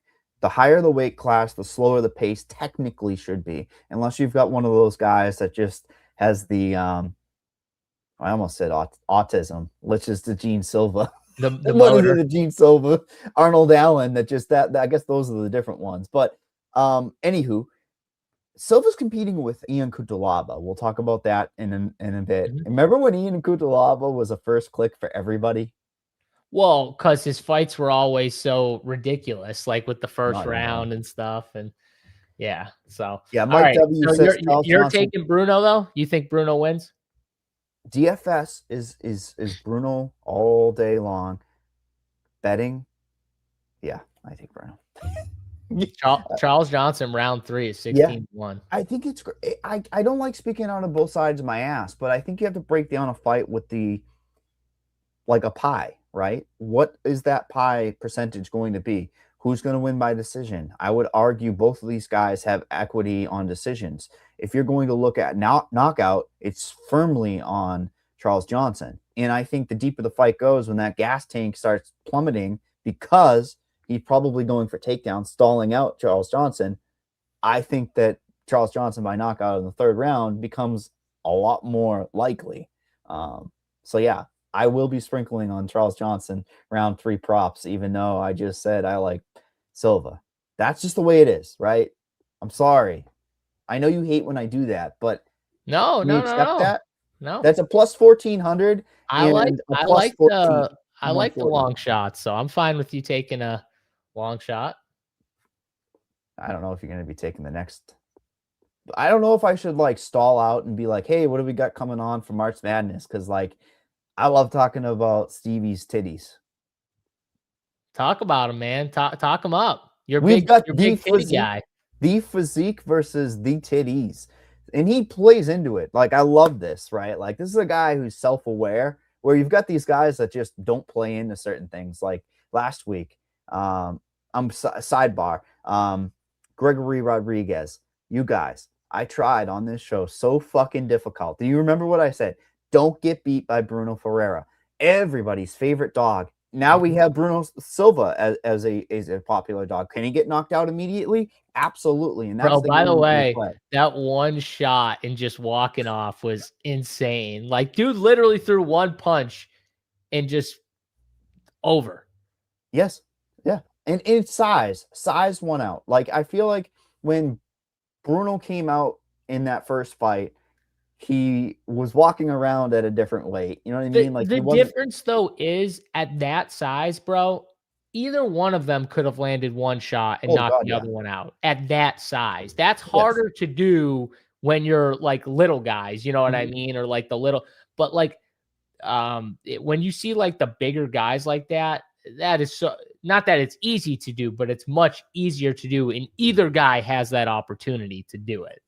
Yeah. And I just, again, need to say, I tried so hard. Yeah, you I did. was like, I care about our viewers. It I sounds like care you're about everybody. talking against your favorite dog, Bruno Silva, when you say this. Yeah, I know. Well, that's because I'm just a real man. Like, Yeah, I'm real. it Like, sounds it's like you're concerning. coming along on the It's Charles Johnson side. Just saying. energy with that skullet, one of the best hairdos. But what I was trying to say, self-awareness, Gregory Rodriguez has to play into the Obama thing, and he never has. Steven Asplund's has tits, and he plays into it against one of the god-looking guys in Vitor Petrino coming in as the favorite. This guy just looks like a Greek goddess, and now he's getting to be a real heavyweight. He's saying, all right, I'm not just coming up to ice people. I'm coming up to take this shit serious. And futures bet alert. Should we be looking at Vitor if he gets a finish here? Just throwing that out there. I mean, he's not going to make the climb, but minus 230 for Vitor versus Asplund plus 190. Ugly. The range of outcomes on this fight is extremely wide. You have Petrino go for takedowns. We've seen Asplund be very poor on the mat. We've seen Petrino gas out in fights, so I think Asplund is live late. There's such a wide range of outcomes, and everybody wants a piece of this fight. I just think Vitor has that emergency button. What is it? Takedowns. If he's in damage or control, like, I'm gonna get hit by Asplund or get volumed on the feet, he could just hit that button and get the takedown, which correlates well to control time, potentially take his head off while he's down there. And I think the most likely outcome, he might just sub him. Yeah, I think that's kind of what he has to do, because I think the more this fight goes, like further into it, it's got to lean Steven Asplund. You know, he has the volume, the pace, the pressure. If he can stop some of these takedowns early, he's very live here. That Vitor's definitely got to be thinking, you know, early on, maybe get this guy down and have success. If he does get him down, I think he will have success. But if he can't, I think it's a big edge to Steven here. And I think Steven can slowly just melt this dude. And we've seen Vitor, you know, in spots where, you know, we all like him, and he comes out and it's just like not good. And he's been a big favorite before and lost how many times, Mike? I'm just not trusting Vitor at this point. I think for DFS, I rather other 9K fighters. And I think Steven is very live here. So I bet Steven here. He's just looking at my stuff right now. He's one of the dogs I'm, you know, very high on. I think he's my highest owned dog on the card right now. So yeah, I'm going to be heavy on Steven Asplund and very low on Vitor for DFS, and hope even if he were to lose, hope that Vitor, it's just like it's not like the higher scoring DFS thing. So well, Vitor, get in there and motorboat those titties. Get your head right in between them. Get that body lock. Hold them down. It's hard to do with Steven's style because he's always moving forward. So yeah, he's crisper on the feet, which is so wild to say. The power is about equal. I mean, Steve probably is slightly less power, but like still, it's heavyweight. Anyone can land. Chat likes Vitor. Vitor Easy work for Petrino. Well, do Vitor you by know who KO took down? sub. Who took Steve down and finished him on the mat? Who is he cut yet? Freeman? Yes. Is it Denzel? Yeah. He did finish him.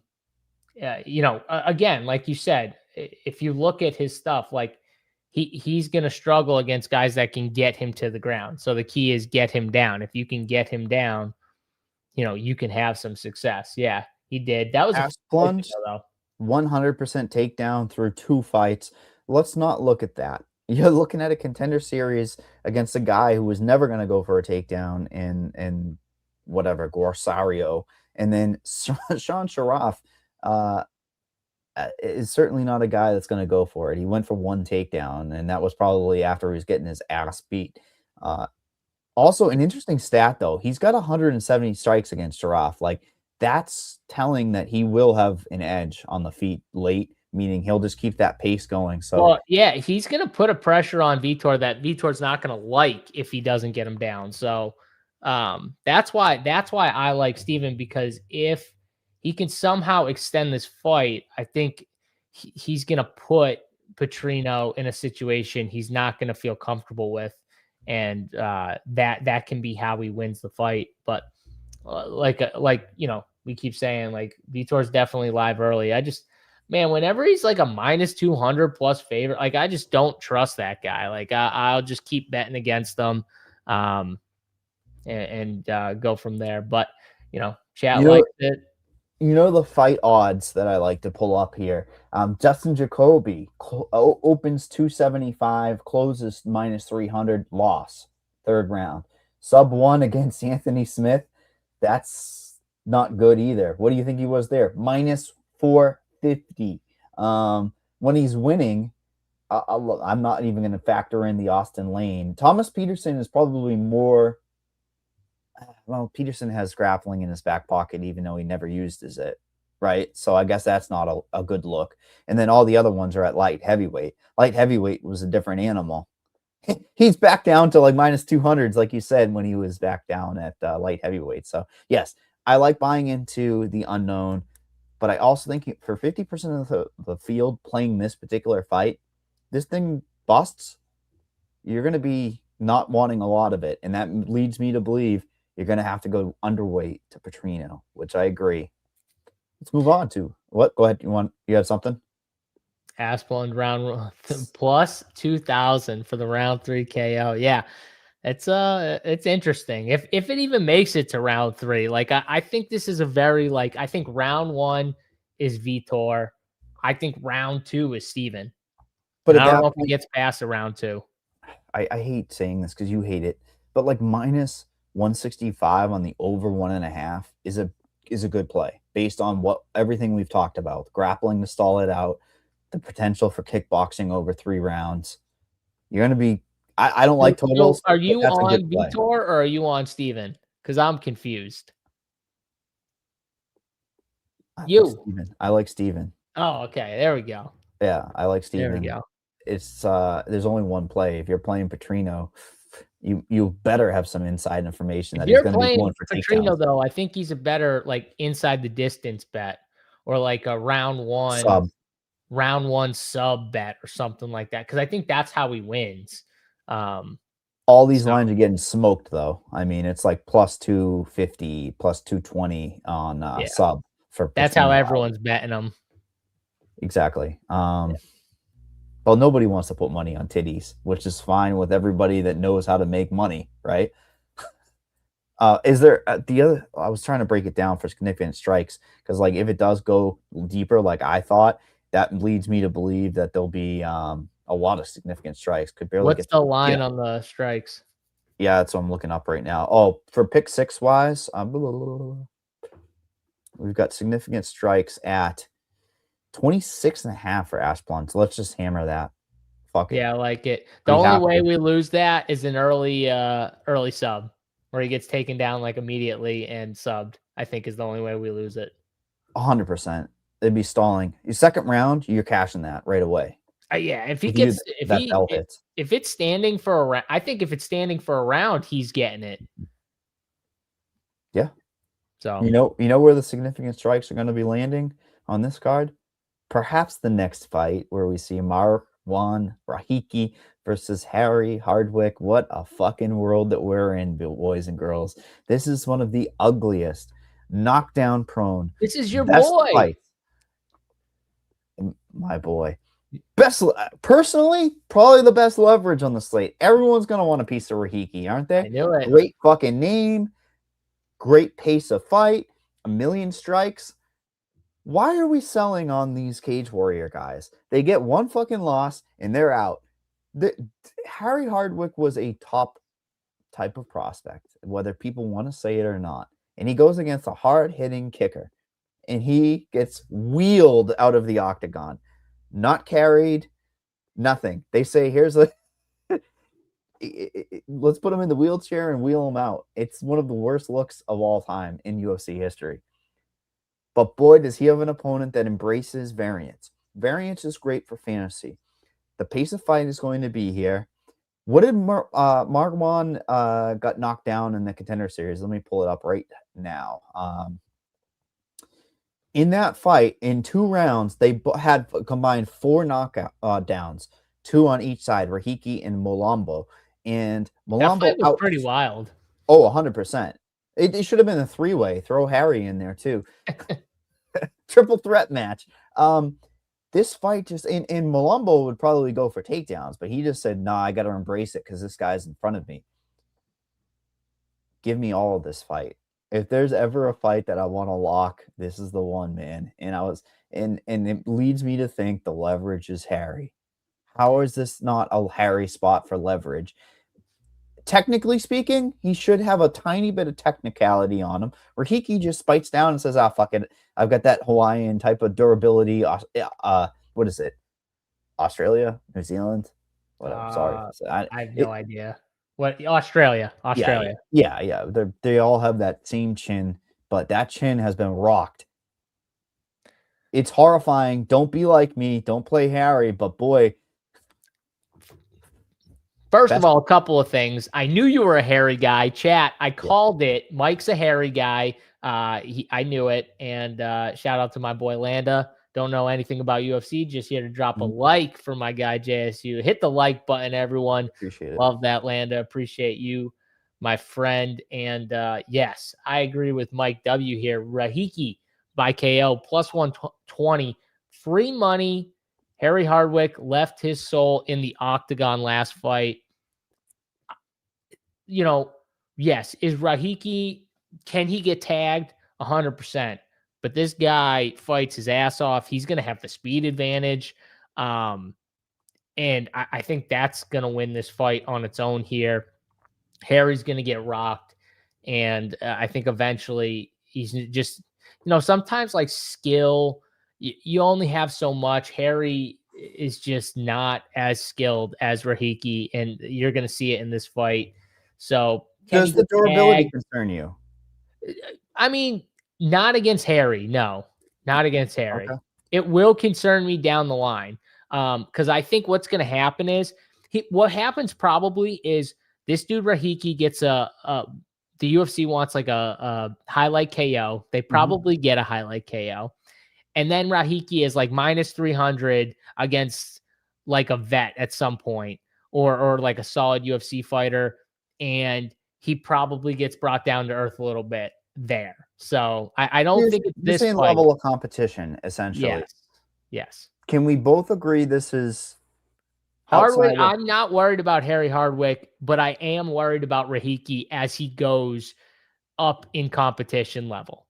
It's just not here that I'm worried. And you sound like you're just saying I'm worried in general, and I'm just not as worried with this matchup specifically. It's not like Harry's going to go for takedowns because Rahiki has sneaky good takedown defense. If you saw how if he was stopping those takedowns, he's got the good hips. Like if you can see in real time in that Contender series, he knows how to protect the takedown. So it's not like that's a path of victory. I'm just embracing the variance, and that's why I think he's a good play for GPPs. Would you be surprised? Yeah, it sounds like you would if Harry was on a winning lineup in the big GPP, just as a leverage play, strictly in a win. getting a Well, finish. what if Would you he be surprised? wins? If he wins, he could definitely be on the optimal here. But yeah, would I be surprised if he won? I'd be very surprised, honestly. Wow. I wish I Yeah. could do it. I wish I drank. I could give you like a 2-to-1 shoey bet on this. Battle of the best nicknames of all time. 100% we can agree on that. Freaky Rahiki and Harry Houdini. Dude, that's elite. Harry Houdini. I mean, come on, man. This guy, that's not a UFC. Get him. He's getting ready to retire here. Rahiki's gonna do it. Is Rahiki gonna hit him with like 10 leg kicks in the first and then just test it? Like if he's got fight IQ, you just start ripping leg It's gonna kicks. be leg, and then the head kick is gonna come so fast. He's not gonna know what happened. So if you like Rahiki on this slate and ownership is gravitating towards above him and below him, I have Rahiki at 25% compared to Oralbay 30, Delgado 35. He seems like he would be a play that you should be going overweight on, right? Like if you like him that much, like yeah. Well, I like him from like a KO standpoint, 100%. So yeah, I mean, I think I'll probably be over the field on that. He's got path though to score well over 3 as well. Like I think that there's just going to be definitely significant strikes at this volume. Scores better than sometimes grappling. And a lot of times I don't love the guys that aren't going to grapple at all, like that don't have, but in this case, I think I do like it just because the level of competition and everything. So yeah, I'll probably be over on it. It sounds like you're going to be under on him or at the field. I think this is the fight I'm going to be locking. Oh, straight up. I think this is the fight you lock. You have to embrace variance, especially on this card. This is the one where I'm going to be overweight on both of the guys. And it's just because how does this thing bust? If Harry's winning, he's going to be shocking the fucking world. And it's going to be by some freak bullshit that scores very well. Or if he gets a takedown or some bullshit, right? That would be the other path for him. Whereas we both were saying VALLEJOS is potentially, I guess you could group them in there, right? Like there's a few dogs that are 25 to 30%. Harry's there. Asplund, where did you have him coming in at yourself? Because I have him slightly under 20%, which makes him a better play.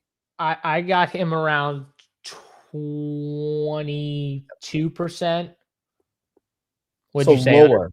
Yeah, I said slightly under 20 personally, where I had him coming in.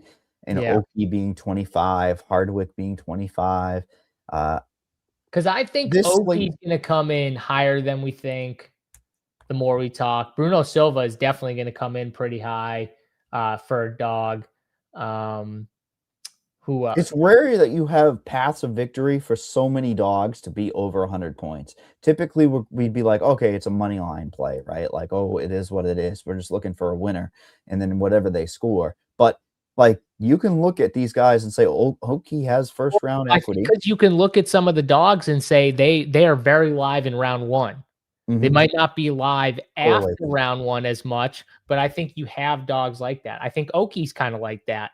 I think Coutalaba, right? Like, I think you can look at some of these dogs and say their round 1 upside might be a little higher, but as the fight goes on, it gets worse and worse.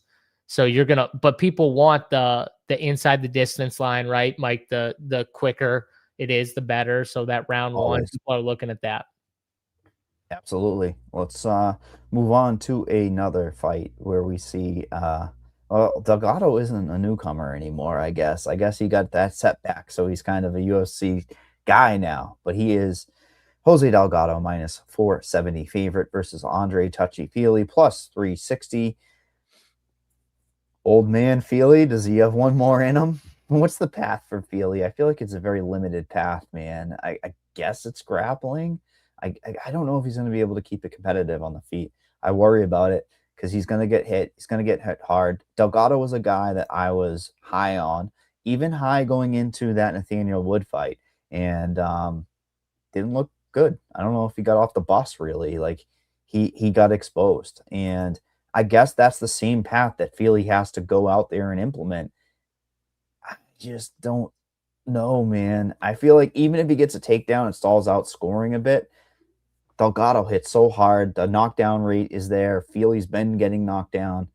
It looks like a setup fight. You talked about one earlier down the card. Another situation where they're doing it. You know, Delgado is a really good prospect. I just think when you go up in levels like the Nathaniel Wood thing, you just can't run through guys like you can at the lower levels. And I think Jose Delgado thought he was just going to run right through Nathaniel Wood, and was like, nope, bro, I got tons of experience. He was fast, and Delgado struggled in that matchup. But like, he showed he's tough, he's durable. He still gave Nathaniel Wood a good fight. You know what I mean? It wasn't like he shouldn't have been there or anything. Like, he just got caught. You know what I mean? He thought he could just run through him, and he couldn't. Now against Andre, can he run through Feely maybe a little easier than Nathaniel Wood? I think he could, but Feely's another guy. He's got a ton of fights under him. He's got to be careful. He does have some power. I do agree with you that maybe he could try to implement the takedowns. Could be a path, but Jose Delgado is I think he's a really good prospect. I think the Nathaniel Wood fight is actually going to help him in a way, losing that fight. Some guys, you know, when you lose like he did, it can really hurt. I think it's going to be the opposite effect for someone like Jose Delgado. I think it's a good learning experience for him, and he's going to come back better in this fight. So I expect to see, you know, him kind of put it on someone like Andre Feely. But great fight to target. I mean, Jose Delgado is going to put a pace. It's under-owned from, of course, the Feely side. No, I don't think anybody's going to want to go here. Feely, ironically, one of the better leverage guys on the entire slate. When you factor everything in, JSU, when you factor in what he does to your lineups, right? You can afford anything. Because once you get up towards those Ashplunds, you start having to make decisions. Well, Silva for sure, right? Like, once you get to Silva, you have to make exact outcomes because of his ownership being elevated. But Delgado side of things, I'm thinking he's going to be 35. That's what it's showing me. But I also could see him being underowned, like people not getting there. If hand builders, I don't think get here. Do you? No. And I think that Delgado, honestly, Delgado is going to be one of the first clicks for a lot of people. So, yeah, no, I don't think. Minus 185 inside the distance line. Yeah, people are going to love that. Do we like hope that there's some stalling from Feely and you get a late finish for Delgado? I mean, dude, Feely's tough, man. We've seen Feely get hurt in fights and withstand it, and then we've seen him get dropped. Don't forget that Nathaniel Wood fight, man. Don't forget his Nathaniel Wood fight. They both had success in that fight. You know what I mean? Andre Feely was in that fight. He hurt Nathaniel Wood a couple times, and Nathaniel Wood hurt him a couple times. So I think to say the chin is just gone, you know, maybe, but again, I can pull up some fights and say, like, he gave against good fighters too. So, yeah, is this a setup fight for Jose? I think so. I think it's a good fight for him to get a win back and get back in the win column. But he's the parlay piece of the week. Like, he's a first click. He's a first click parlay guy. Is Delgado minus 470 on DraftKings. I mean, would you rather him or Rahiki?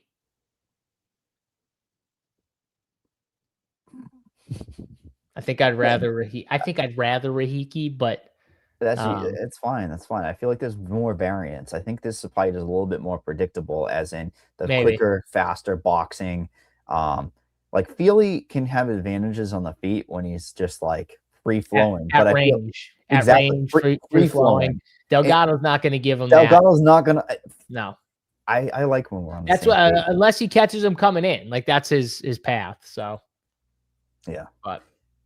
I wish we'd turn back the clock here. Again, though, you can't tell me that Andre Feely isn't a better fighter than Harry Hardwick. So, like, in my mind, I'm sorry, you can't say that. You can't say that. It's just a leverage situation. I'm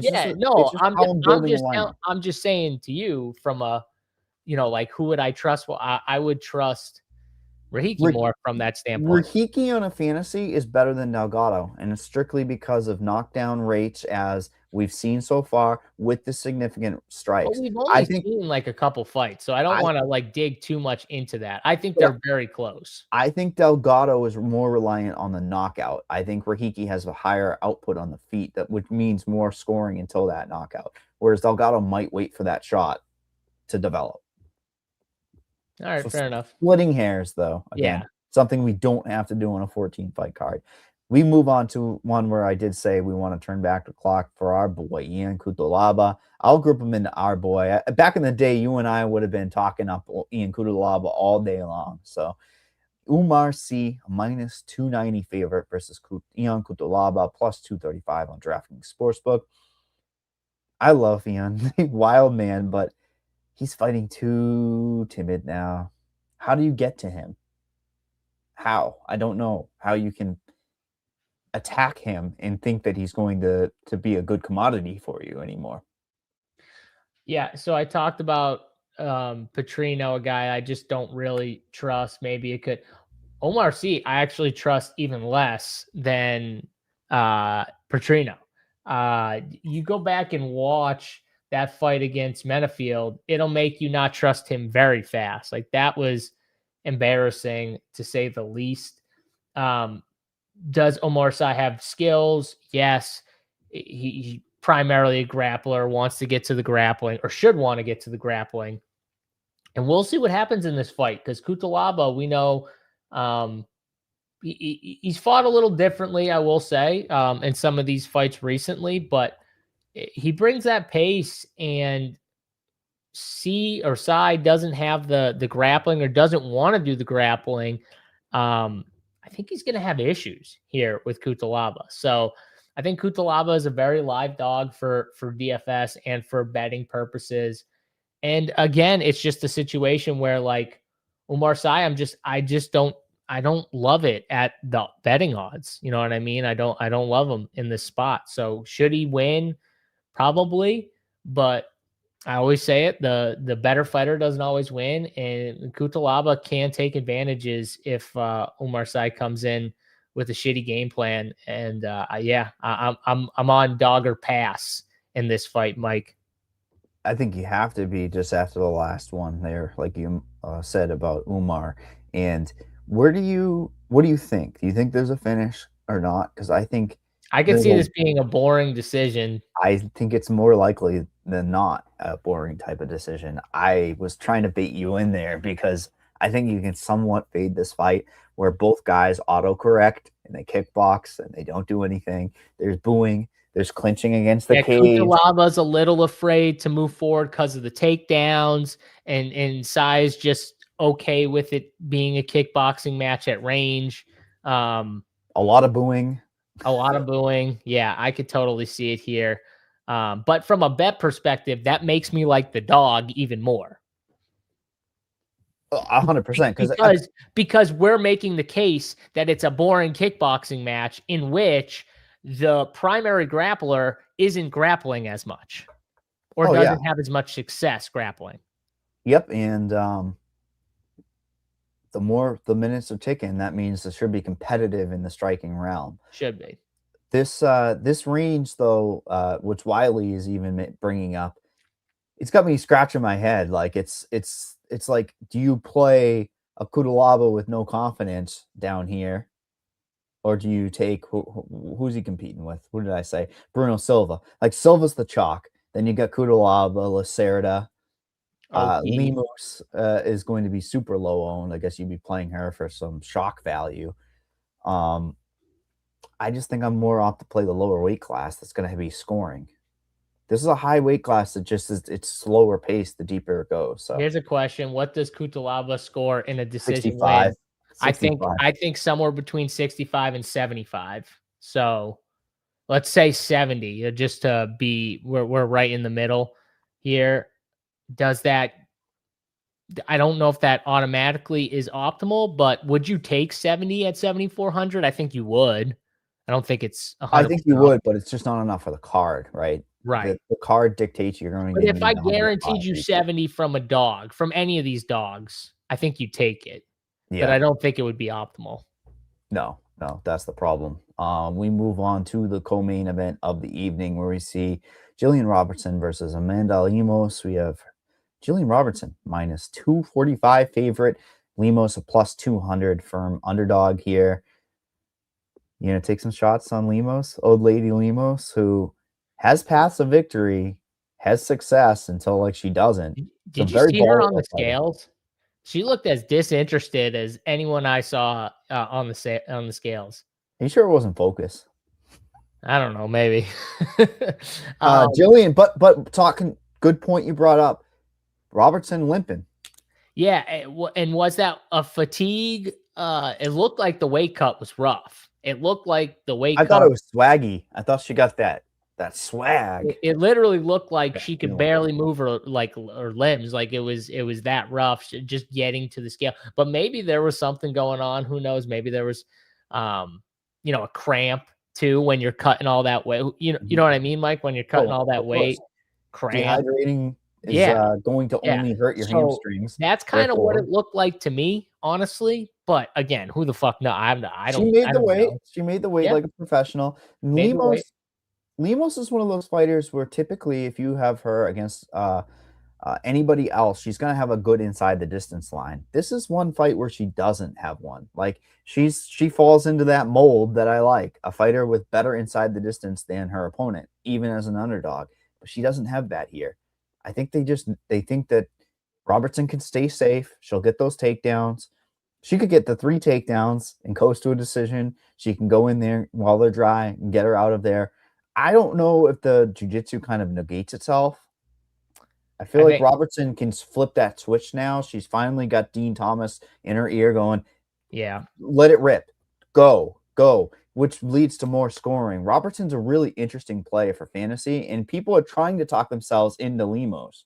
I saw one of our guys in the chat saying Lemos is a favorite dog. Yeah, I think I think people are going to click some Amanda Lemos. And I do agree with AFC Angelo that this is a step up for sure in competition for Jillian Robertson.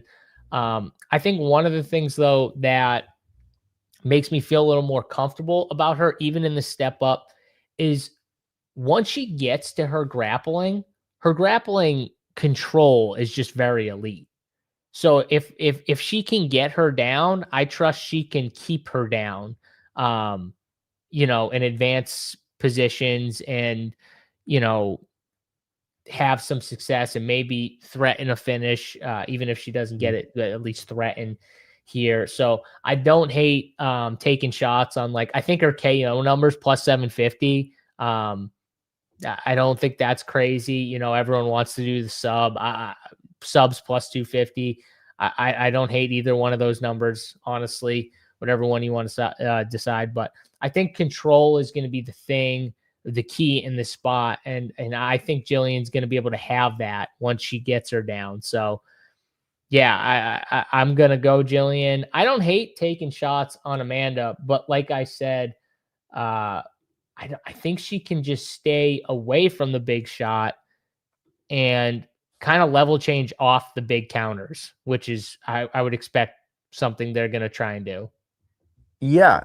I talk about path of victory, how to break down the pie. Robertson's just been firm in what she wants to do, which is great.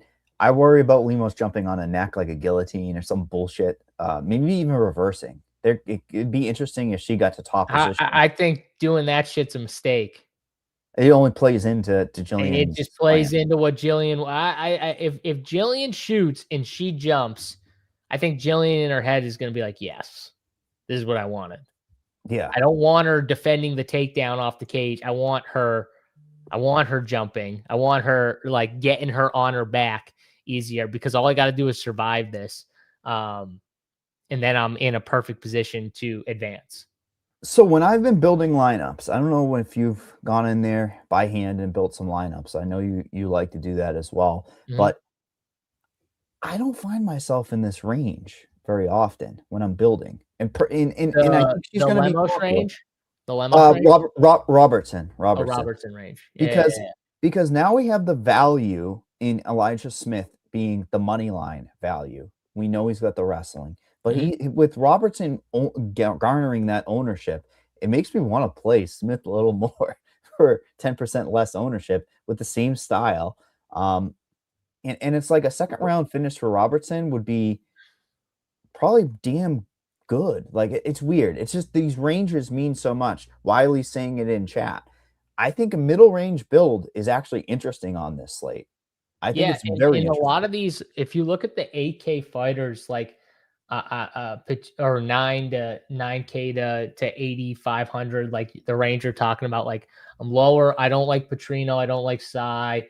Charles Johnson, I think I'm going to be like field level at, so it's going to be not that high. So you're going to be able to get a decent amount of exposure to a Smith, a Robertson, a Sosa, if you wanted to. You know what I mean? If you're like people will mix and match. People yeah. will mix and match. People will not be putting the combinations together of two of the three. So I think those are the certain things that are very interesting when it comes down to it. And I honestly think that Robertson has a little bit of a lead on Smith when it comes to a ceiling because of her style of just being like, get to that top position, compound some striking. But again, I like Smith's ownership being 10% less for a guy who could heavy-handed get a first-round equity knockout, where Robertson probably just going to control until she finds a submission opportunistically. Now we move on to the best fight. Typically, what do you do for min salary? I normally go in like the one fit, like the big tournaments and stuff like that, somewhere between like 49.1 and 49 like 2 or 3, depending on the card. I'm probably going to be 49.1 for this card. With this sampling of this card, Wiley actually said it in chat. It's like it almost feels like you should be taking a one bullet with a higher dollar type of situation, and they're sticking your flag in because you can play that ownership game. If I'm playing Harry Houdini by myself in a single entry and I fucking get a Harry knockout at leverage, that's going to mean more than me just taking a sprinkle of a bunch of different things personally, right? So where do you go for min salary? I just don't look at it personally as a GPP. I'd rather play one lineup on this slate than multiple.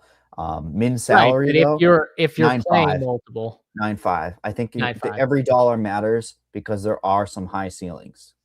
That's fair. That's fair. I think most people too agree with that take. I think most people play it tighter to the vest, 9.5, 9.7. You could be unique with 9.5 on this slate if you're playing certain fighters. If you're not playing the Silva, the only reason why I do it is because once you get out of that mid range, there might be a gap. But let me just argue one thing. If you're playing like a Feely Curtis, you're gonna be different. If you're playing a Feely Silva, you're not gonna be different. Like I feel like once you start playing those, that's just going to get too repetitive. I think personally, like a Lassera Hardwick might be different, right? Because I don't think anyone's getting to Lassera. He's got that direct equity to a finish. But you know me, I love my middle range. Give me my middle range with a couple bucks on the table. Nobody likes it. Did you do we have pick 6 left? So I see that we have a few legs left. Anyways, by the way, Delgado control. What do we think? Say it again on this one. We need 3 legs in my opinion, right? So we got Smith over 79.5 fantasy points, Sosa over 45.5 significant strikes, Ass Plunge 26.5 over on the strikes. You said control time? Yeah, I was wondering what Jillian's control time was. I'm seeing 4.5 minutes, but it's 0.9. It's not a full point. Significant strikes. Interesting. 36.5. You're going to be praying there's ground and pound.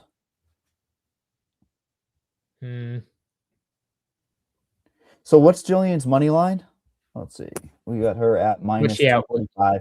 It's accurate to the 87.5. It might be even a little too much, but that's based on just strictly equity. I don't know if we need to touch this one. Let's go back to the Delgado and Feely. That seems like a better fight where you and I were more opt to be playing. I'd like to take the over on Delgado. You know who I want to take the over on fantasy points is Rahiki. That's fine. I'm fine with you doing that, even though Okay. I have the other side. It doesn't matter. Like, Um, any form of a win from him is likely going to be sniffing 85 to 95 points. So it's right there in the middle. And that's strictly because of the significant strikes, the pace of the fight. It plays into it. Yep. So we're going to pencil that one in over 89.5 fantasy points. Delgado, if we wanted to claw at something there, I would probably do knockouts, but I don't think we've ever put a knockout prop in our pick six. No, but we could do it if you wanted to. I wish I could get the move fighter. Let me get a Herzog here for 55.5 points, dude. Significant strikes, 55.5. That would be a very nice one as well. Yeah, I think knockout, but all right, let's put it in there. Let's put it in there. I think it's a first or second for Delgado, which I think its second round is very, very odd for context of slate, because does he score up until then, or is it just kind of competitive? Because if it's competitive, the equity kind of falls off a cliff. That's how tight this slate is.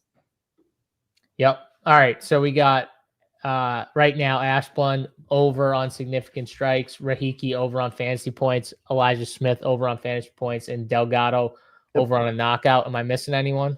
Nope. That's it. We're gonna have a pick here in the main event of the evening, where we see Kevin Vallejos versus Josh Emmett. Vallejos firm minus 550 favorite on DraftKings Sportsbook, a plus 410 for Josh Emmett. Poor Josh. Is this a one-dimensional spot for him? Knockout or bust?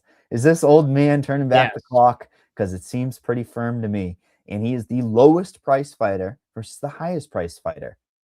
Very weird. We haven't had this dynamic in the main event in a context of slate in a very long time. It's very fadeable. I'm sorry, but is this a fadeable?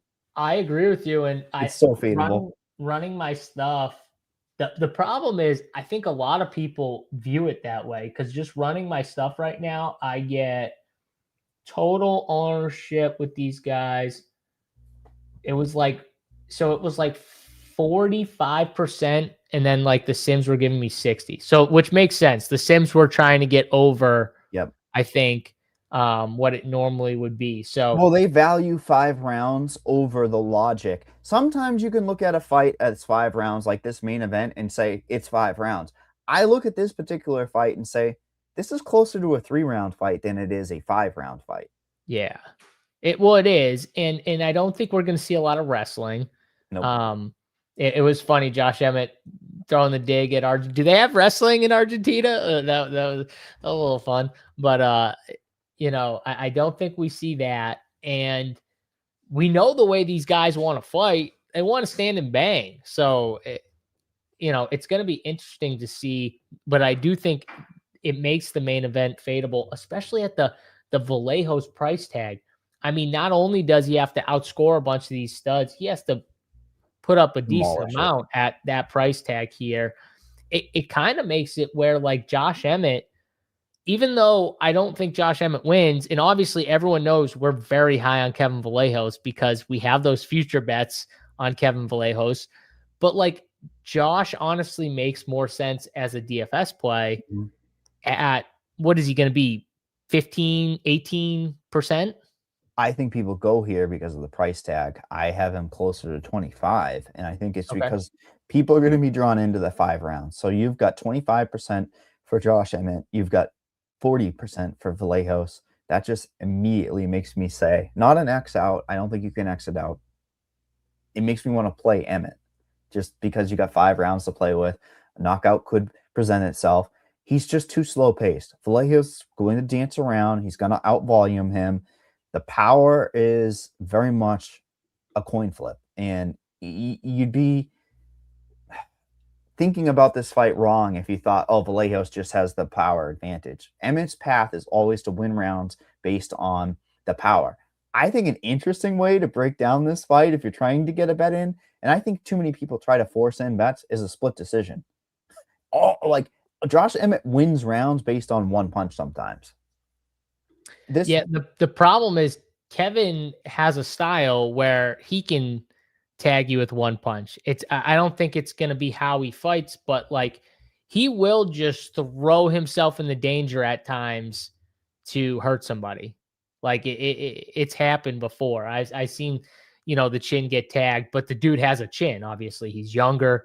The problem is Josh Emmett throws with just insane power. And I'll keep saying the dude is absolutely tough. He absolutely got the shit beat out of him by Taporia, and he was just throwing, and he kept throwing. And he could have quit in that fight, Mike, right? He could have quit. There were chances where he could have stopped moving and it bent over and stuff like that, but he's not a quitter.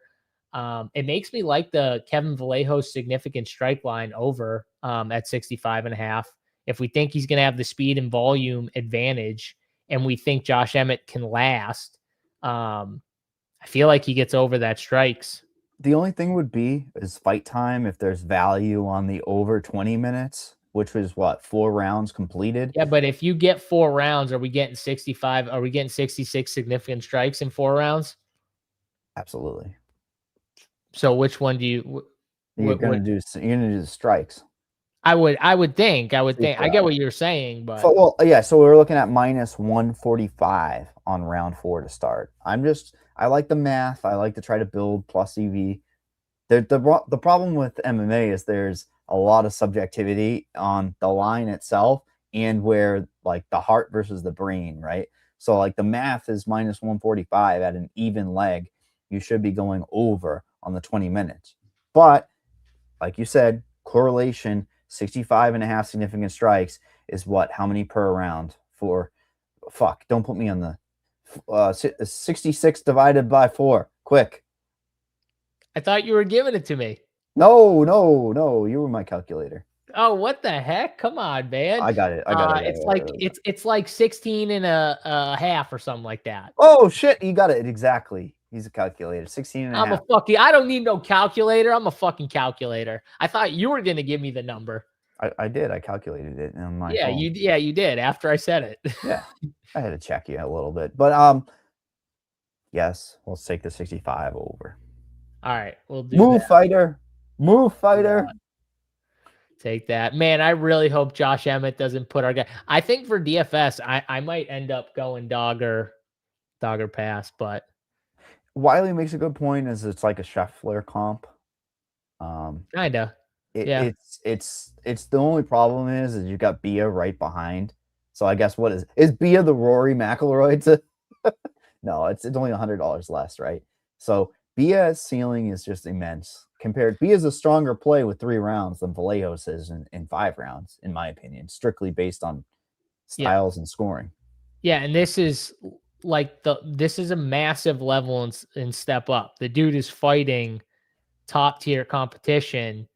So Vallejos to me is that's why though me and Mike are saying if Vallejos can somehow win this fight in style, the dude is going to get catapulted up if he can do it. Now, if he doesn't look as good or something like that, maybe they think twice about it, but you never know when like the Loner Kavanaugh opportunity can kind of present itself for Kevin Vallejos. And I think if he wins in a nice fashion here, we probably get something like that. You know what the next fight is for him? I think I do. But say it. Gene Silva. Exactly. The rematch. It has to be. I almost hope that Gene loses. My issue is they already booked Gene. It sounds like. That's fine though. He is booked. He's on the White House card, right? Right. Gene? No. Is he? No. There's so many fights getting booked. They But regardless, on the White House. I don't think. Maybe I'm wrong. I think this particular fight in the main event, to put a bow on it, looks closer to the Leron Murphy fight than it does I don't know, a kickboxing, like an absolute war. I think it's going to be tactical. I think it's going to be a little bit slower paced, which means, unfortunately, if it's a war. It just feeds into what Josh Emmett wants. Correct. And that means Emmett's probably a better play based on value, based on the price. So let's hear it. How are you building your lineups? It's clearly going to be dogs. Are you doing 3 dogs? Are you getting crazy with it? I think you get a little bit too crazy when you get to 3 dogs on this particular slate. I think you can embrace. I just asked you and then started to give my answer. Sorry. Yeah. But I just think 3 dogs, you're embracing that variance. You're going to have a lot of things go correctly for that to happen. 2 dogs with playing the ownership game is the higher outcome, like the 10% owned guys that we talked about, dog wise. Well, like, here's the thing: if you go 3 dogs, but Josh Emmett is one of them, so you get that like the extra 2-round value, and somehow Josh Emmett does win. I think a lineup like that could potentially get you there. But I agree with what you were saying in general, which is like I don't love the 3 dog lineups. Like I said, with that caveat of unless Josh Emmett is one of the 3, because you get the extra rounds, and if he wins, he's going to be at 6,600 in a win. Even if it goes 5 rounds, is going to be optimal, most likely. So, I think 2 is probably the better path. And there were some of these AK guys that I obviously were lower on, but I think there's also some AK plays that I want to be over the field on and bet on talent. Some of these guys bet on some of these matchups. Elijah Smith is definitely one of them. Pierre Rodriguez with the takedown upside. If she doesn't gas out, might have friggin' 8 takedowns in this spot here. So Sam Hughes, too, her style, at some point she's gonna wear down. She has to. Just her style alone. She can only take so many shots and move forward and stuff. So when does Sam Hughes slow down? Will it be this fight? It might not be, but we'll see here. And that's how I'm gonna build, though. Obviously, try and get one of those 9K guys, and try and load up on some of these 8K plays, and see if I can only do it with 2 dogs. I'm sighing because I think, unfortunately, that Anders and Tavaris fight is going to come into play. When it comes into play, there's going to be some very odd builds. Meaning, I think if they do bite down on the mouthpiece, they go to war, there's somebody getting 100 points. You're going to go, damn it, how did this happen? So I do think it leads me towards that middle range. I mean, if I'm building middle range, I don't think you lock Tavares or Anders, but getting exposure is going to be important. I like the value on Smith by now. I mean, the ownership isn't following him, so I think that makes him a stronger play. I know you highlighted that comment. Didn't we just go over that? Yeah. I mean, we did, but first of all, I wouldn't be paying 9,800 on Umar. Some people will, because they think it's just an automatic 105 points. Yeah, some people will. Style of fights, grapplers, and then you have 2 strikers, predominant strikers. It's legit, though. DraftKings, it highlights if you're a wrestler, you have a leg up in scoring. If you're a wrestler, grappler, they give you the leg up. So obviously people boost.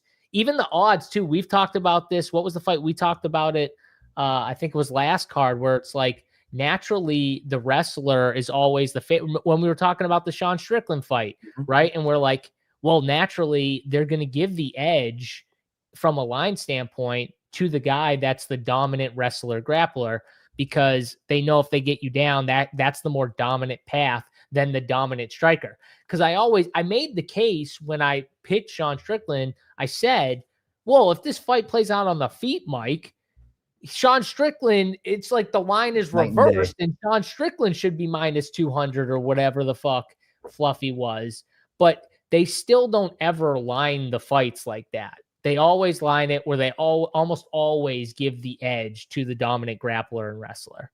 So yeah, Umar would get slammed, but he's not Umar. Vallejos doesn't have that style either. Yep, Jimmy, I've got Tavares coming in at 12.5% owned. I have Anders being, because he's a slight value, people are going to go there at like 15%. Overall, that's a very low owned fight. I think if you're buying into that fight as a whole, you're buying into a fight that's super low owned. No fight on this slate should be super low owned. That's the truth of it. The one that really surprised me, I would say, is which one was it? Where is he? The Bia and Rendon. That being 35% owned with a A++ side. I feel like normal slate, what is Bia? 45 to 55% owned. Like people are just clicking her button. So inherently she's a little bit lower owned. I just think something's gonna give. Harry Hardwick. No, I'm kidding. That fight is so important to me. That's gonna be a make or break fight. And then last thing, you kind of alluded to it, Piera. Did we both like Piera? I feel like we both do. I think Piera is the next factor. She gets 115 points, starts the night off. That could be like, holy shit. She just got 3 or 4 takedowns, second round finish. She could look like $1 million. Yeah, she could. She could easily look really good here. I did want to post to the I wish they had unders on control time with that stuff, but I do like Piera with you, and I did want to post the pick 6 here real quick. Yep. So let me just pull my screen up here. So hey, while you're pulling it up, you want me to talk White House card? People on the surface are going to say, "Oh, it's not that great," but I see what the UFC is trying to do. 6 fights, they all mean something. But Kyle Dock is getting on there, a little bit surprising, right? They didn't put a name value for Bo, but overall, I think it's okay. It is what it is, right? I did get confirmation from DraftKings that they are going to try their hardest to get some DFS, so there should be a captain mode. I don't know if they can with 6 fights, though. Maybe they need to add another fight for it to happen, or maybe they combine it with another card. Do we have fights on the Saturday before the UFC 250? I'm not sure. That I'm not sure. Because if we do, that would be a path to getting a DFS slate. Yeah, I have no idea. So I'll have to look into it. But what were your thoughts on the White House card before you break down our pick 6 and get us out of here? Yeah, we'll leave that for next card. I've got thoughts. We'll do that next card here. Hopefully we don't have 14 fights for that, and I'll give my actual takes on the White House card. But here's the pick 6 that we're going with here. So we've got Stephen Ashplund over significant strikes, 26.5. Rahiki over on fantasy points, 89.5. Elijah Smith over on fantasy points, 79.5. Delgado over on knockouts, 0.5 knockout, obviously. 65.5 significant strikes over for Vallejos, and Pierre Rodriguez over on fantasy points here. That is our pick 6. And I don't think I had any bet-wise. Big numbers. I like that Charles Johnson late number, like plus 1,400 for me, just based on bigger numbers. One that I was slotting in that I thought was crafty was Oralbay by submission. I mean, that's just one of those club and sub. You have a couple paths to getting there, and at 4-1 odds, I think it's potential to definitely be something that happens. Dog, yeah, I like Bruno Silva, even though I just gave Charles Johnson. Who else? Maybe you like Harry. You like Bruno and Harry. Unders on that fight. That's essentially what I was saying in the Harry Houdini. But what about you? You had a big number there at some point. Yeah. Well, I like Stephen Ashplund for a dog. Yeah. And Rahiki plus 120 by finish or KO, whatever it was, I think is interesting. And then like some longer shots. I think taking shots on some of these some of like Bia plus 500 by KO. I know she's a submission chick, but maybe ground and pound. Same thing with like a Jillian Robertson plus 750. I think ground and pound. That doesn't feel like interesting for bets. Yeah, long shots here. So yep. In Black Rifle Coffee goated. I saw that shirt too. So but Elijah yeah, that's Smith knockout. I have to cut in. Elijah Smith knockout is a number that's a little that's wild. another one I like too. Yeah, that's the good one. Plus 400 or something like that. Plus 450. Way out of whack. That's crazy. Don't forget to smash the like button on the video, guys. Check us out, runpuresports.com for all your DFS betting needs. We got you covered. Make sure you get in the Discord if you sign up for any package on the site. We appreciate everyone watching this video each and every Saturday. We'll see you guys next week for the card. Good luck for tonight's UFC card here. 14 fights here. For Mike, I'm John. We'll catch you guys next week. We're out.